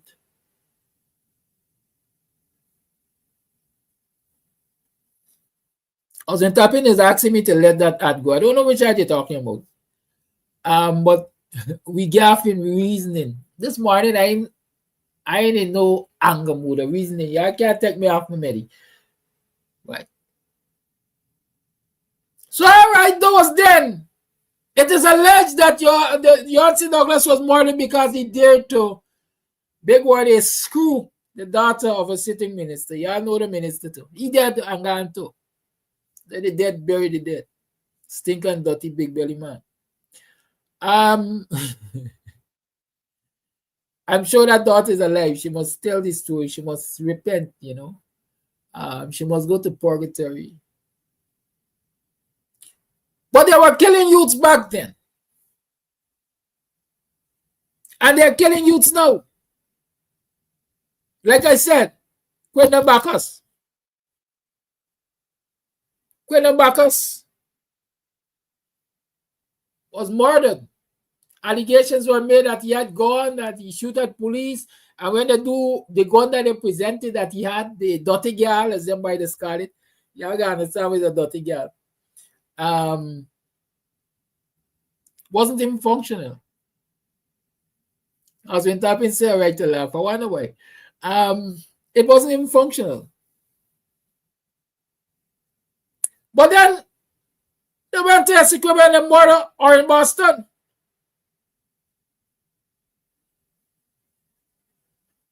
Another youth man. They say he attacked them with gun. Oh, skeks.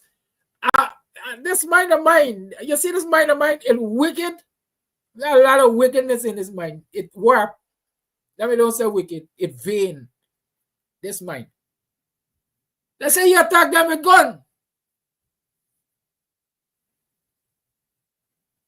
And when push came to shove, the only gun the man had was the gun inside his pants, and he didn't even got on pants.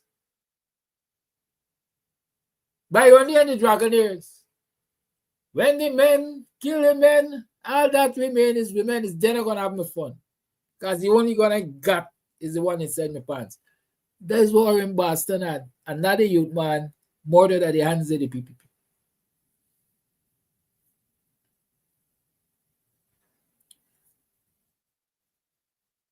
Young people, be informed. Adults, don't forget the linden tree. Allegedly, who were murdered at the hands of who?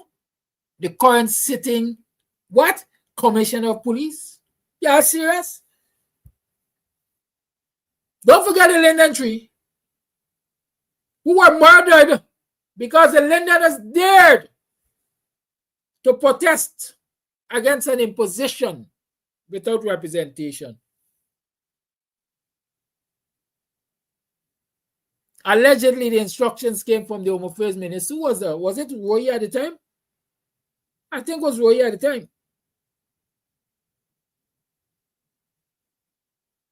To Hickins at the time.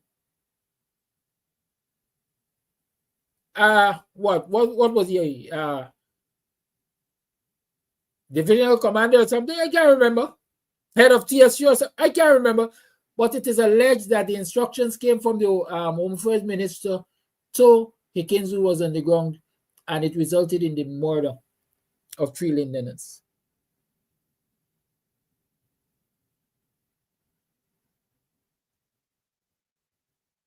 Thank you, Winston Jordan.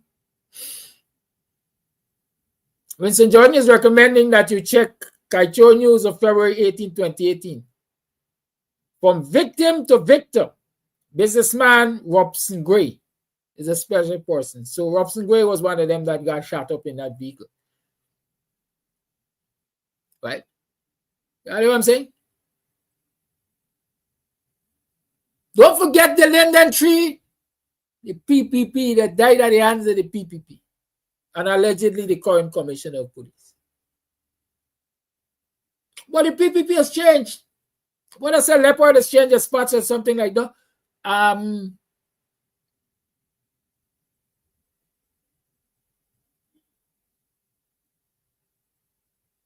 not so long ago, a Londoner was murdered by a policeman. Daring murder. Uncalled for murder. And the Linden community again dare to protest. They dare to protest.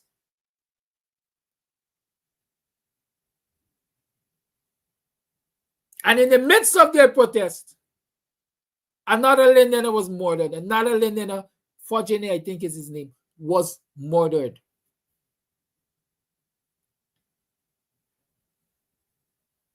To date, as far as I'm aware, no one has been held accountable for the murder of Fortuny, just like no one was held accountable for the murder of the Linden tree.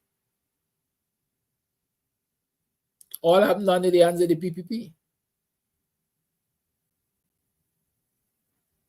Youths are an endangered species under the PPP, regardless of how they tell you they care, regardless of how they come into your community around this election time to give you handouts, regardless of how they give you gutter cleaning contract because it's an election year, regardless of how they promise that CXC fees are going to be refunded to parents.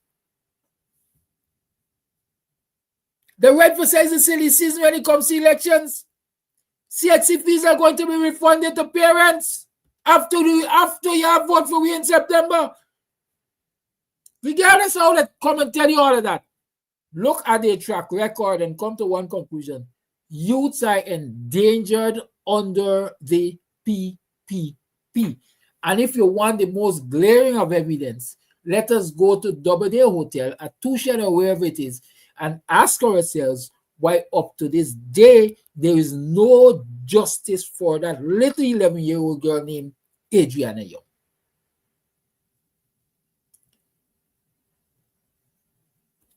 And you know, I jumped the gun, you know, because we could go back to the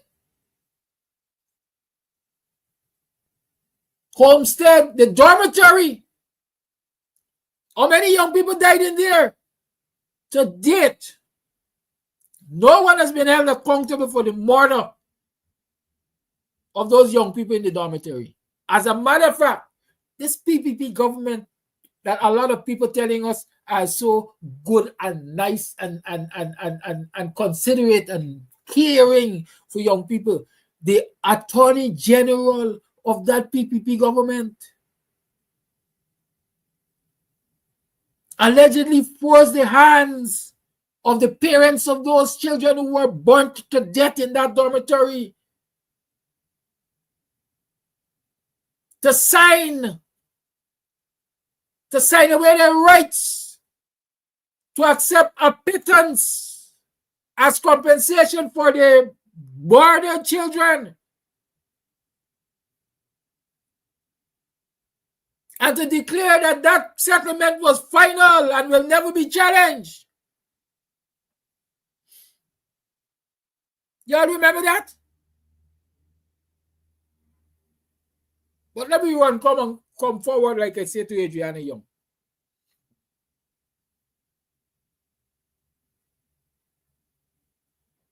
All they had to do to start with was allow the police to do their work.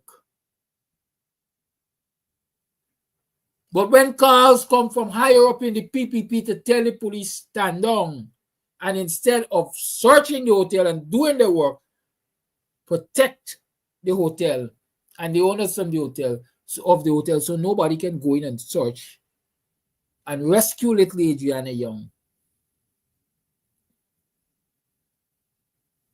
That for me is evidence enough that youths are endangered under the PPP government, or PPP as a political party, the anti-young people.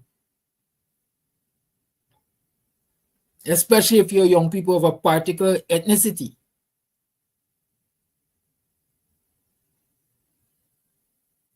And so let's make a quick comparison. Because the question was asked of me, what did coalition do for young people? They protected our lives. They protected the lives of youths. Check the record of the coalition for the 3.5 years or the 5 years, whatever you want to call it, and see how many young people were murdered in this country extrajudicially. I can think of one. I can think of one.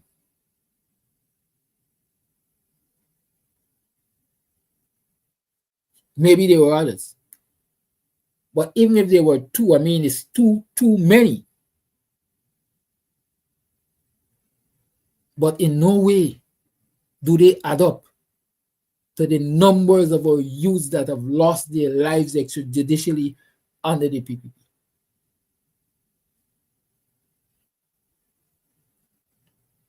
Those are the things I'm asking you all to consider.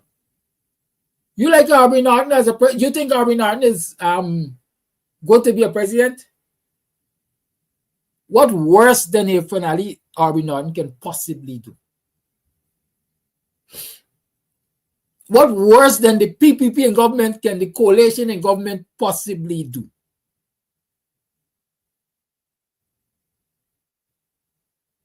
Assuming you say the coalition evil and the PPP evil, I would bet on the lesser of the two evils. And I'm saying so consciously, being very well aware that people can say, but they got alternative out there, they got win out there. Win, a vote for win is a vote for the PPP.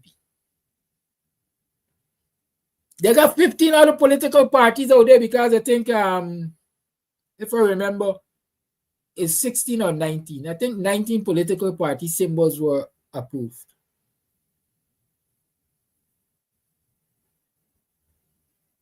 So they got 16 or 17 other political parties. Take your time. Big people and young people. And they deep. According to the Bajans or Trinidadians, go deep into the pumpkin vine and find out what they represent and who they represent. Just as how there are lots of Indian supremacists from the PPP behind Win, just like that, a lot of these political parties that popping up, like Wild Bush, they got ulterior motive, like they said that they pop up in 2020. Where Anok support went, where Schumann support went, where all the guardians of democracy, where their support went. It's 26 minutes past the 8 o'clock hour. It's still Free Talk Friday. I could make a call. TikTokers. Oh, I got to sign in. Y'all don't call yet. Y'all give me a minute and show that y'all could call. Some people don't listen, they don't hear, or they just don't care. Which one? I said don't call yet. Wait.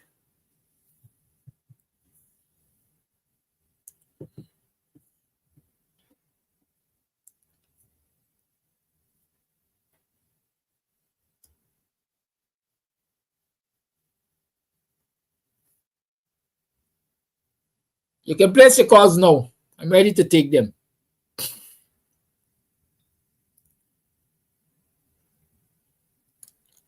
The lines are open. 6225933 is the number to call.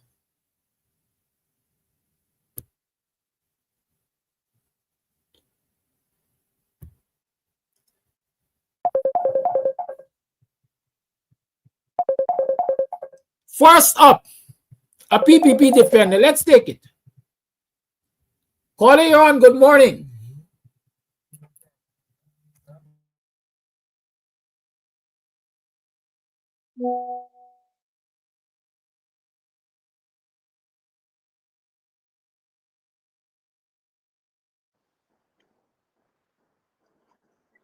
Yeah, good morning, Mr. Amsterdam, and thank you for having me on Free Talk Friday. There's a few things I want to ask, and you can respond to me when I hang up. Uh, One, you're holding Dr. Jack Dio accountable for the death of Chetty Jagan. Who do you hold accountable for the death of Walter Rodney? Two, early in the week you had Mr. Adams or Abrams on your show about the agriculture sector. How come he weren't allowed to operate from 2015 to 2020?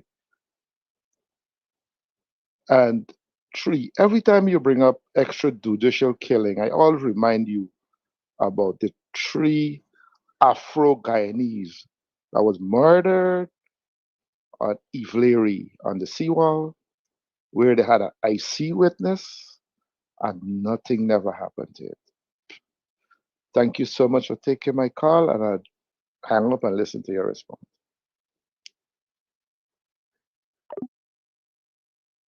Thank you very much for your questions, and you can wait for the response. I said not so long ago on this very program, I can recall one extrajudicial killing under the coalition government. I can recall one. And it is the same matter that I referred to. Same matter I referred to. Do I feel comfortable that that matter is still there as what I would consider a cold case? No. But again, if the PPP cares, the PPP can investigate it and bring it to closure. If the PPP believes that the coalition dropped the ball on that case, they're in charge now. Why not investigate it? Why not investigate it? I hold Jagdio accountable for Jagan's death. Who do I hold accountable for Rodney's death? The PPP held a commission of inquiry, whether or not it was a circus. They concluded that Forbes Burnham should be held accountable for Rodney's death. So are you questioning your so-called findings from this commission? The Working People's Alliance has never made a secret out of holding Forbes Burnham responsible or accountable for the death of Walter Rodney. Never did. There's some other question I think he asked. The man has asked so much chipping is that sometimes I don't even remember. If y'all remember his third question, fourth question, y'all let me know. Call you on, good morning. Morning, Karaki. Good morning, everyone. I just come to bring a little news where everybody don't know already, But really, I want to talk to the youths. Right now, corruption gets stockpiled. Corruption gets stockpiled now in Guyana. Corruption now sell. Just like how the rice now sell, get market for rice. It's just a corruption, get market for it right now. Nobody ain't buying it. The foreign country, they ain't buying it because they know it's corruption. Just like how they kill Adriana and throw she in the pool and say she drunk, just so the corruption it piling up over their head right now. It's trying to drown them right now. It ain't going no way. You understand? Corruption is terrorizing them right now. They don't even want to hear a name in parliament. Yeah, that's how it stink. Corruption so stink that they themselves don't want to hear a name in parliament, young people.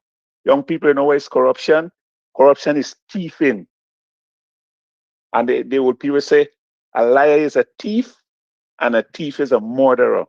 And that is what they're doing. They're murdering the youths right now. And so if you are going to vote for them, Mohammed and all of them, Mohammed corrupt from day one. He come in the party as a corrupt person. So in the race as a corrupt person. So I don't know why he's talking about Mohammed and stupid old people saying, "Oh, vote for Mohammed." Mohammed corrupt from day one. He come in corrupt and corruption still trying to drown this. So you want to clear yourself. Come in, but you're gonna help people. You know what I mean? So I don't know, young people. You see what your corruption is thieving, right? And they would a thief just kill you. When you want what you get and you can't get it by no other means, he kill you for it. And that is what's going on. Are you gonna vote for Mohammed? Are you gonna vote for PPP? And then next thing will happen, they're gonna see your girl children, and then they're gonna say, here, there's a nice little girl, I want she, and they're gonna take she and go with where they want, which she got forbid, you know. And when they go, you can't get she because them got them big yards and all thing around for stop you from going in there. And then who you gonna tell? Is the same police them, is the police them up guarding you from going and get you out. I see it happen already. And if I vote for them, for Mohammed, if I vote for PPP, the same thing gonna happen. It's corruption, man. You terrorize the nation, man. The terrorists in Guyana is the PPP government. Check it and see. Them are the terrorists, but they charging people for terrorists.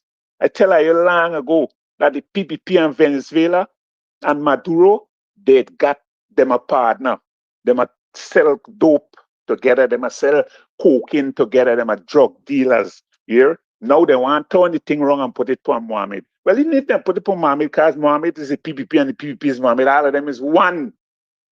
I tell you now, the thing long, but it sound like this man and then go themselves talking about it now. So, young people, know what you are doing here. Ain't got nothing changed. They say, he that love money never have enough of it. That's what the Bible say. He that love money will never get enough. So you put them in power, you think they're going to stop thieving? They ain't going to stop thieving and killing you. All right? Good morning. Thank you, Karaki. Bye.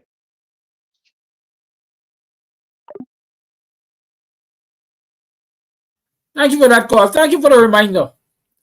I like when I respond to idiocy, interrogation, whatever, for you to be able to look at me in my face and judge me for my responses. So the question is, why Mr. Abrams Adams, Buford Adams, wasn't made to work from 2015? Right, from 2015, when the coalition was in government. The first thing you can say is that it proved that the coalition government wasn't about friends, favorite, and family to start with. Not because the blackie automatically got a forward. We can start by saying that. But secondly, and most importantly, a lot of things did not happen under the coalition as people expected them to happen because the PPP gatekeepers were still there. You go and check Guyana Rights Development Board from the time of the PPP and when they left office in 2015 to know that they're back in office in 2025. You go and check what the Guyana Gold Board looks like. I mean, the Guyana Rights Development Board, GIDB. Go and check and see what it looks like. And ask Mr. Adams about the names of the people who were giving him a hard time at GIDB then, during the coalition government, and now. Go find that out. And you're going to understand why, according to you, Mr. Adams didn't work under the coalition in 2015. You will find that out. I have said to you on this program, if some of y'all don't even listen, so you also don't even pay attention. You're also intellectually lazy that I believe you are brain dead. To ask me such a question, I said to you that I became acquainted with Mr. Adams when the coalition was in office in 2015.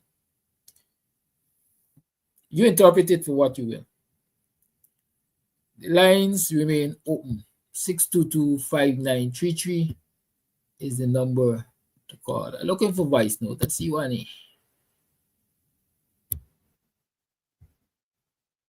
Mr. Amsterdam, good morning. Two things, a couple of things I want to talk about. The first thing first, the president the other day when he was questioned by this news reporter pertaining to the lobbyist form, and told the news reporter, well, she got to go get your facts right because basically what he's saying is that it's not true. Then, Lord and behold, The vice president come out yesterday in the press conference and said that he has no apologies to give to nobody. Now, I cannot understand people hearing all of these things and tell me to God, these people still going to support this PP party? If you could pay lobbyists just to get a man out of an election race because this man is a threat to you, Lord never knows what else these people capable of doing with this oil money that they got. Secondly, last night, actually, I was watching Mark Benchoff's show on Christopher Jones and them was on the show. And, he really remind us about some of these same killings that you were talking about that happened under the Barajagio presidency with the Phantom Squad, the Death Squad, with Raja Khan and the whole entourage. And it was very, very touching, right, to hear how Christopher Jones explain all of these things that was happening behind them. And still people lift this PPP government up like if they're some saint or they're never involved in nothing or whatever it is. These people are very dangerous, and I cannot understand. In a real democratic, educated society, these people would not have been in office. No way. No way. But you see, with our country, with this racial politics and all these different kind of things, that is what keeping these people inside the power. Well, I hope when September 4th come, people will open their eyes, especially these black youths. Yeah, open your eye, friend, and vote these people out. Because they're not going to change, as you, Mr. Amsterdam, you rightly said, a leopard does not change his spot. They do it in 23 years and they come back again and they do the same thing again. Right? Who said they're not going to do the same thing again if they win the election? Right? Young people, you are open your eyes. Anyway, good day. Have a blessed and wonderful day. Thank you for your call. Dennis is saying that one of the persons who was murdered extrajudicially under the coalition was a rapist and a criminal and so on and so forth. Dennis, let me tell you this. I don't care how much criminal you be. You deserve your day in court. I don't support extrajudicial killing. I do not, and I will never support extrajudicial killing. You might be a criminal. You should be caught. You should be made to face your judgment, not murdered extrajudicially. What if the crime you were being accused of on that particular occasion is one that you were innocent of? Call you on. Good morning. Yes, good morning, Mr. Amsterdam. Good morning, everyone in the Guyanese diaspora. Good morning to our Guyanese. The previous caller just says a tiger or a leopard doesn't really change his spots. It makes me wonder as to why the leopard or the tiger was chosen. So about the same principle I spoke about the other day. A leopard never really changes his spots. Has Muhammad changed in principle from the relationship that he's always had with the PPP? And could that be him telegraphing that even though he is saying that he's not with the PPP, he chose the leopard to say, I ain't changing. In principle, he is the same Muhammad that there was always with the PPP. Recently, I heard the president installed Ali, raising the issue about sanctions. Persons may have seen Ali speaking before the United States ambassadors, standing in front of the military and speaking as though he is speaking on behalf of the American government and the Guyanese government at the same time. He outlined inferences to criminality. in a 5-year period,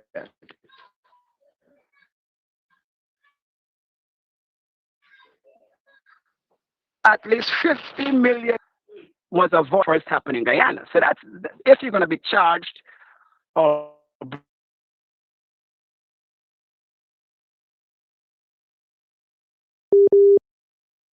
a whole lot of tax evasion in Guyana. So that's one crime. And the second one be in the United States. That amount of gold being brought into or carried into the United States has avoided the scrutiny of paying taxes. So that's the second crime in the United States. So at a bare minimum, we got two crimes. I think that's what Irfan Ali has alluded to or has definitely stated. Right. So I'm seeing persons aligning themselves with the Mohammeds. Right. APNU, two senior councils in APNU, and those who are aligning themselves with that. I spoke about people wasting their votes. People making you a fool and speaking to you in a condescending way that you are too stupid. As Dr. Hines says, quoting the comedian, what kind of fool are you? But people are saying to you that you got to be stupid. If you're going to campaign to waste your vote at a critical junction like this, I'm going to confuse you, confound you, mix you up. You can't understand. You can't figure out. This is what certain small parties are saying to the Guyanese people. Y'all too stupid. Y'all can't put together that if Rahman, Eastern Rahman, that's in the movement, is lining up with APNU and lining up with Muhammad, then they're all of them in association with some kind of transaction. You see, you could have a financial transaction. If you are doing some type of party behind the scene, whispering clandestinely, you're transacting. You can transact politically and you can transact financially, fiduciary. You're still transacting. American sanctions are saying those who are transacting with the Mohammeds, that they're going to get caught up in that. Now, what happens to your vote? Now, a set of lawyers are telling you that don't worry, they could take your vote based on all of these charges. Not me saying so. That's what the sanctions saying. So, Amanza and Ramkaran and all of those lawyers that are condescending to the Guyanese people, trying to make us idiots, you're damn well disrespecting the vote of the people. The audacity to come to us and campaign to us, and you hanging around with people who have been deemed involved in criminality. I mean, how dare you? And, you know, some people I see, here's another thing. You can't curse and ask to dismantle GCOM because there are some people talking about dismantling GCOM. If you want to dismantle GCOM, you're telling Trotman and Corbyn and Vincent Alexander that they should boycott GCOM, resign. So when you leave out the GCOM, what's going to happen? What do you think Clarence Singh going to do to keep GCOM buoyant? They see you as attacking GCOM. So when you go there to put in your papers, you just attack GCOM verbally. You verbalize a threat to dismantle an autonomous body of the government. GCOM is an autonomous body, a constitutional body. You have verbalized a threat to conspire to dismantle GCOM. Don't get vexed with coffee. I'm just telling you what you're saying. Then now you're going and knocking on their door, asking them to approve your papers. So Clarence Singh is a judge. What do you think she just heard you say? That you want to attack, you want to get in the system and attack and dismantle the system. And then you want to you're confused as to how you've been perceived as a threat on several levels. You don't hear your father Ali saying you all are putting yourselves in the crosshairs of being a threat. So if you are thank you, sir. If you are representing people, you got to know what you're saying. Some of the points are very good points, but you got to know what you're saying. You can't verbalize a threat to a government entity. Then you don't understand that you are placing yourself in the crosshairs of the law to substantiate a threat. And Muhammad is substantiating a threat, and those are aligned with him, Rahman and the rest of them. Once again, Mr. Amsterdam, thank you for giving me the time to talk to our people. Don't waste your vote on foolishness. Good morning, Brother Kidaki. Morning, viewers. Morning, Guyanese. Real Guyanese. Talking about the fake ones, them. The real ones, them. Guyanese, let me tell you all this. You see the PPP party and the Mohammeds. Guyanese, y'all don't be fooled, man. Come on, man. Y'all start running off with these people. These people are some evil people. They're fighting against each other. And all of them was body friend. All of them used to eat together, drink together, do everything in this country together. Come on, bro. Don't let me be fooled, man. Who they do it to? Black people. Come on, black people. Let me wake up, man. Let me wake up and smell this coffee. It's not too late, man. Let us wake up. There's a wake up time for all of us in this country. If we can't wake up, we doom. You understand me? If we can't wake up, we doom. And you see those small parties that you see trying to embarrass the PNC and the WPA. Let me tell you, I got news for y'all, you know. It would never work. It will never work. You understand me? I tell y'all this here today. It will never, ever work. I manifest. You know why? Because the PNC are always strong and always be together. And nothing can break us. Nothing. And the WPA, nothing can break us. Nothing can break us together. And I think that those small parties will see that pop up, that leave the opposition, leave the PNC for going to join their own party. I believe it's a game. And the game we are playing is one of the most dangerous games. We see all the snakes them, what was within the PNC. You understand me? The PNC at Congress, all they run against Mr. Norton.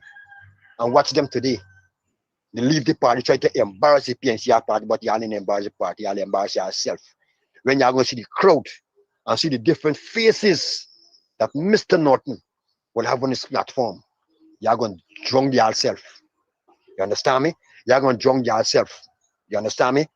Believe you me, embarrassing to the PNC, all the years y'all did with PNC, y'all crying crocodile tears now. It's the thing where y'all do make Mr. Norton trust y'all for Guerrero and Amanzo. The things where y'all done to the party, that's what the man didn't want y'all didn't want y'all around him. And y'all, the man know what he is doing, what he was doing. You understand me? Y'all show y'all own self the way y'all behave in the party, like y'all own the party. And this come through Ali and Mr. Granger. He is the one who was guiding Mr. Norton look bad. But you see, he turned against all of y'all now. Mr. Granger turned against all of y'all now because look, he endorsed Mr. Norton. Who look foolish, who look stupid. Y'all have some power junk set of people. Y'all now give him get one seat. Trust me. Because if Guyanese people got sense and black people got sense, they will never vote for y'all because y'all can't win no election. They will vote for the party who have the most votes. So y'all get in between y'all skull. Y'all have some puppy shows. And the one for Grail, we have your replacement already. We have all your replacement. All your replacement, Mr. Sullivan from Linden, he's going to replace you. That was the man position all the years. That was this guy from Linden position. Figueroa used to the man position, going to put the man put you in Sharma place. Use the man who was stifling the party, use the man who was stifling the party with the PPP government, use the man was giving out information. You was the man. Come on, bro. So you're only making yourself a clown, like a puppet on a string. You understand me? Like a puppet. And this dunderhead president, where you see I got thought among the place. This man don't have no shame. This man is one of the most biggest clown ever for president in this cooperative Republic of Guyana. The biggest clown. And he's so lied and so blatant. He lied so blatant. This guy out. Kadaki, blessings and good morning to you, my brother, to the members of the diaspora, and people from the four corners of this earth. Kadaki, Mr. Jordan is a great man. Guyanese really don't know what they have. When Mr. Jordan passed and he gone, then they will realize what they had. My contribution this morning is APNU, who have the highest office on the land. And I look at a clip where a woman journalist was asking APNU questions. And his attitude like he wanted was to assault this woman. Then a male interject, and APNU get so upset that he leave and he went into his vehicle, slammed the vehicle door. And like when he inside of the vehicle and the blood fly up in his head, he leave and open back the door and come back out. Kakaraki, what kind of president this man is? If I had a grade APN from 1 to 10, I give APN 3. If he and Jack Dio doesn't want the people, the voice of the people, who is the journalists? Who is the journalist? To ask them for questions about the state of affairs. Evacuate the seat and give somebody who willing to answer these questions. It's simple. Like they just feel offended when the journalists and them ask them certain questions. Barrett again, he called himself the VP. Barrett have no table manners at all. He posed on a conference where you say it's a press conference, and he have a cup, and every time he take a drink, he hold the cup by the body. The man have no decorum at all to hold the cup by the handle, because the world looking at Guyana. Guyana is the new kid on the block, you know. Oil producing and fastest economy, fastest growing economy. But when you look at the behavior of APNU and Jack Dio, it questioned people intelligence. And I saw a footage where his voice, he talking about he will get some gunmen to go into Kaichu News and Peter go pay for Paul and Paul go pay for all. Watch me now. Excuse. If all you have these fellas who is thieves and gangsters running the country, and all you want to go and elect Mohammed again, who cut from the same cloth, well, all you will get the government that all you deserving. That is all I had to tell all you. All you be careful and watch where it is all you put in all your eggs. Be careful. Good morning, Mr. Amsterdam, and good morning to your viewers. I was listening to you this morning. Everything you say makes sense. But before I get to that, let me um just make a little thing about this guy that talked last week. He said the APNU is not doing much, Norton's not doing much, and whatever. If you look in Africa, it's the youth that's carrying the fight to the ministers. Them is the youths that's hitting the road and want the change. So you don't expect the senior citizen and them to go out, as you rightfully said, to to get a change. The youths have to lead. They have the energy. They have the strength. The senior citizen, they're weak. They have the brains. So as a young man, he need to go and gather up about 50 young boys like himself or 100 and hit G comes. And other youths going to follow him. However, you talk about Mohammed, they're part of the PPP. Yes, I always said that. It's just a scheme they put in front saying, oh, you owe tax and blah, blah, blah, blah. Why not? They're not talking about they are drug trafficking, human trafficking, and whatever is being think for. So I always know he's a fraud. He said he would not call it. Now he's collating. So they cannot trust him. And another thing, we gotta understand the young people don't know. Those from 18 and up do not know much about the Mohammeds. They would not know much about the PNC. I could be wrong, but we as adults need to enlighten them and teach them and let them know what is going on because they're not listening to much thing. You know, they're in the internet, so you got to use young people like themselves to educate them. And as I said, we as a nation, we got to focus on our future and on our children's future. Voting for the Mohammed is voting for the PPP and voting for more punishment. And the way to forward is the coalition, vote coalition.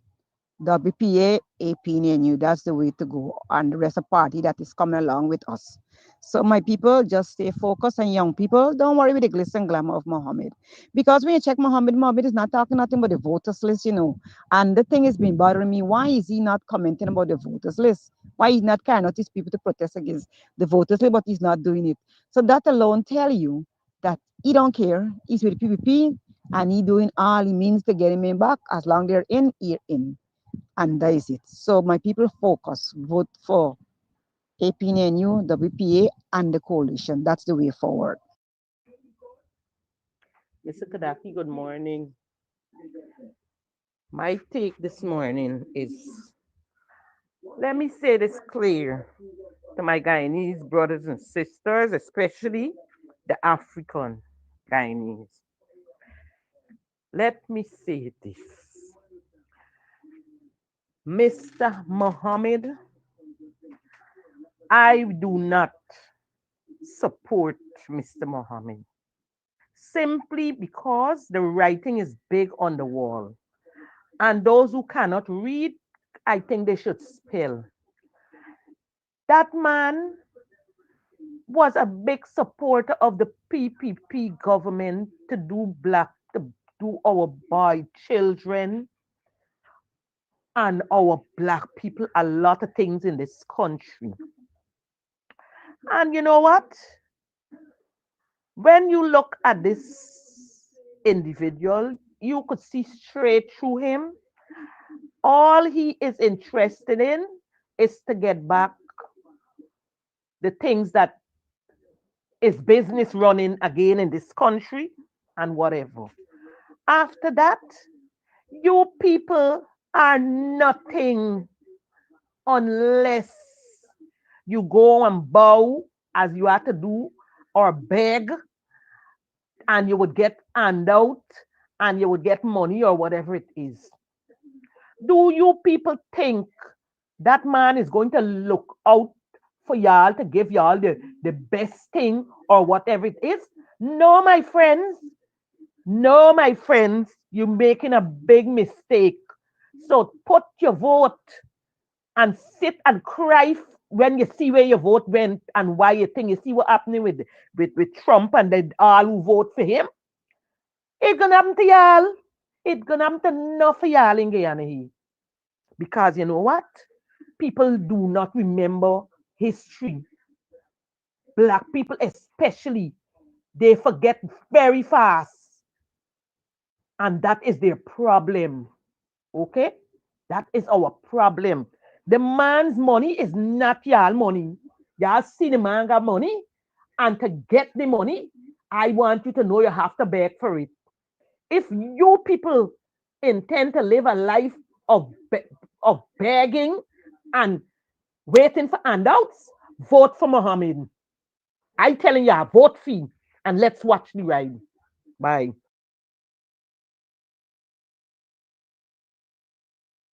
Good morning, Kidaki. Good morning, viewers. My little voice note is for the young people. Young people, young people, y'all need to wake up. Wake up. Stop running behind Az Mohammed or whatever his name. A vote for us is a vote for the PPP. 23 years, PPP did a lot of nonsense.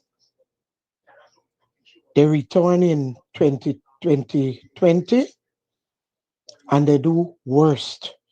And y'all give them another chance, they're going to do worse for us. Then go bury you.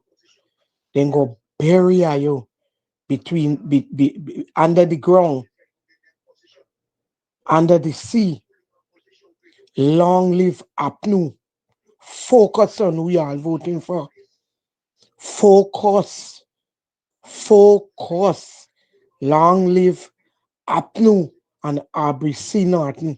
Aubrey was elected by the people to represent Guyana. Give him the chance. Long live Aubrey Compton Norton.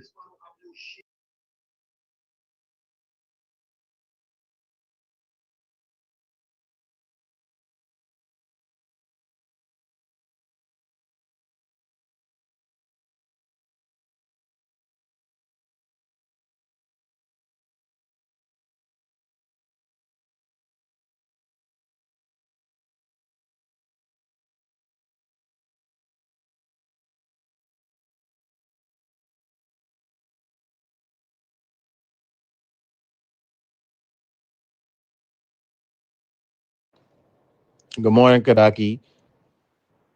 A vote for Mohammed is a vote for the PPP. You got to let these people know. A vote for Mohammed is a vote for the PPP. He's corrupt just like the rest of them. If he didn't get sanctioned, he would have been on the PPP slate. And for your viewing audience, is a video called Guyana Trouble in Paradise. They show all what happened during the Phantom Times. You must show that video, Kadaki, just so the people and the youths could know.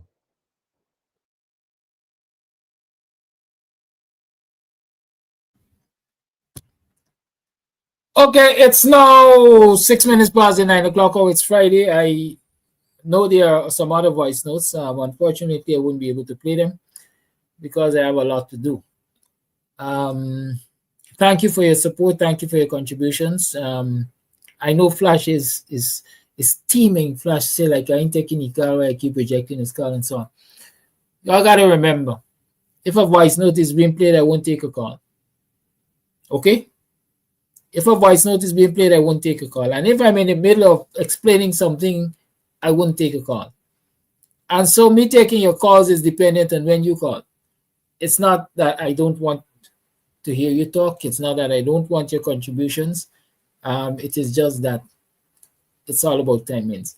Y'all have a good day. Much love. Those people who are over TikTok and got disconnected, that is because my phone was not fully charged and the battery died. My apologies to that. Y'all have a good one. Much love. Goodbye. Happy birthday. I think it's Brent, mentor. Have a great day. Those of you who are celebrating 4th of July and so on, have a wonderful day. Be safe. We need you. We need you. We need you. Stay good.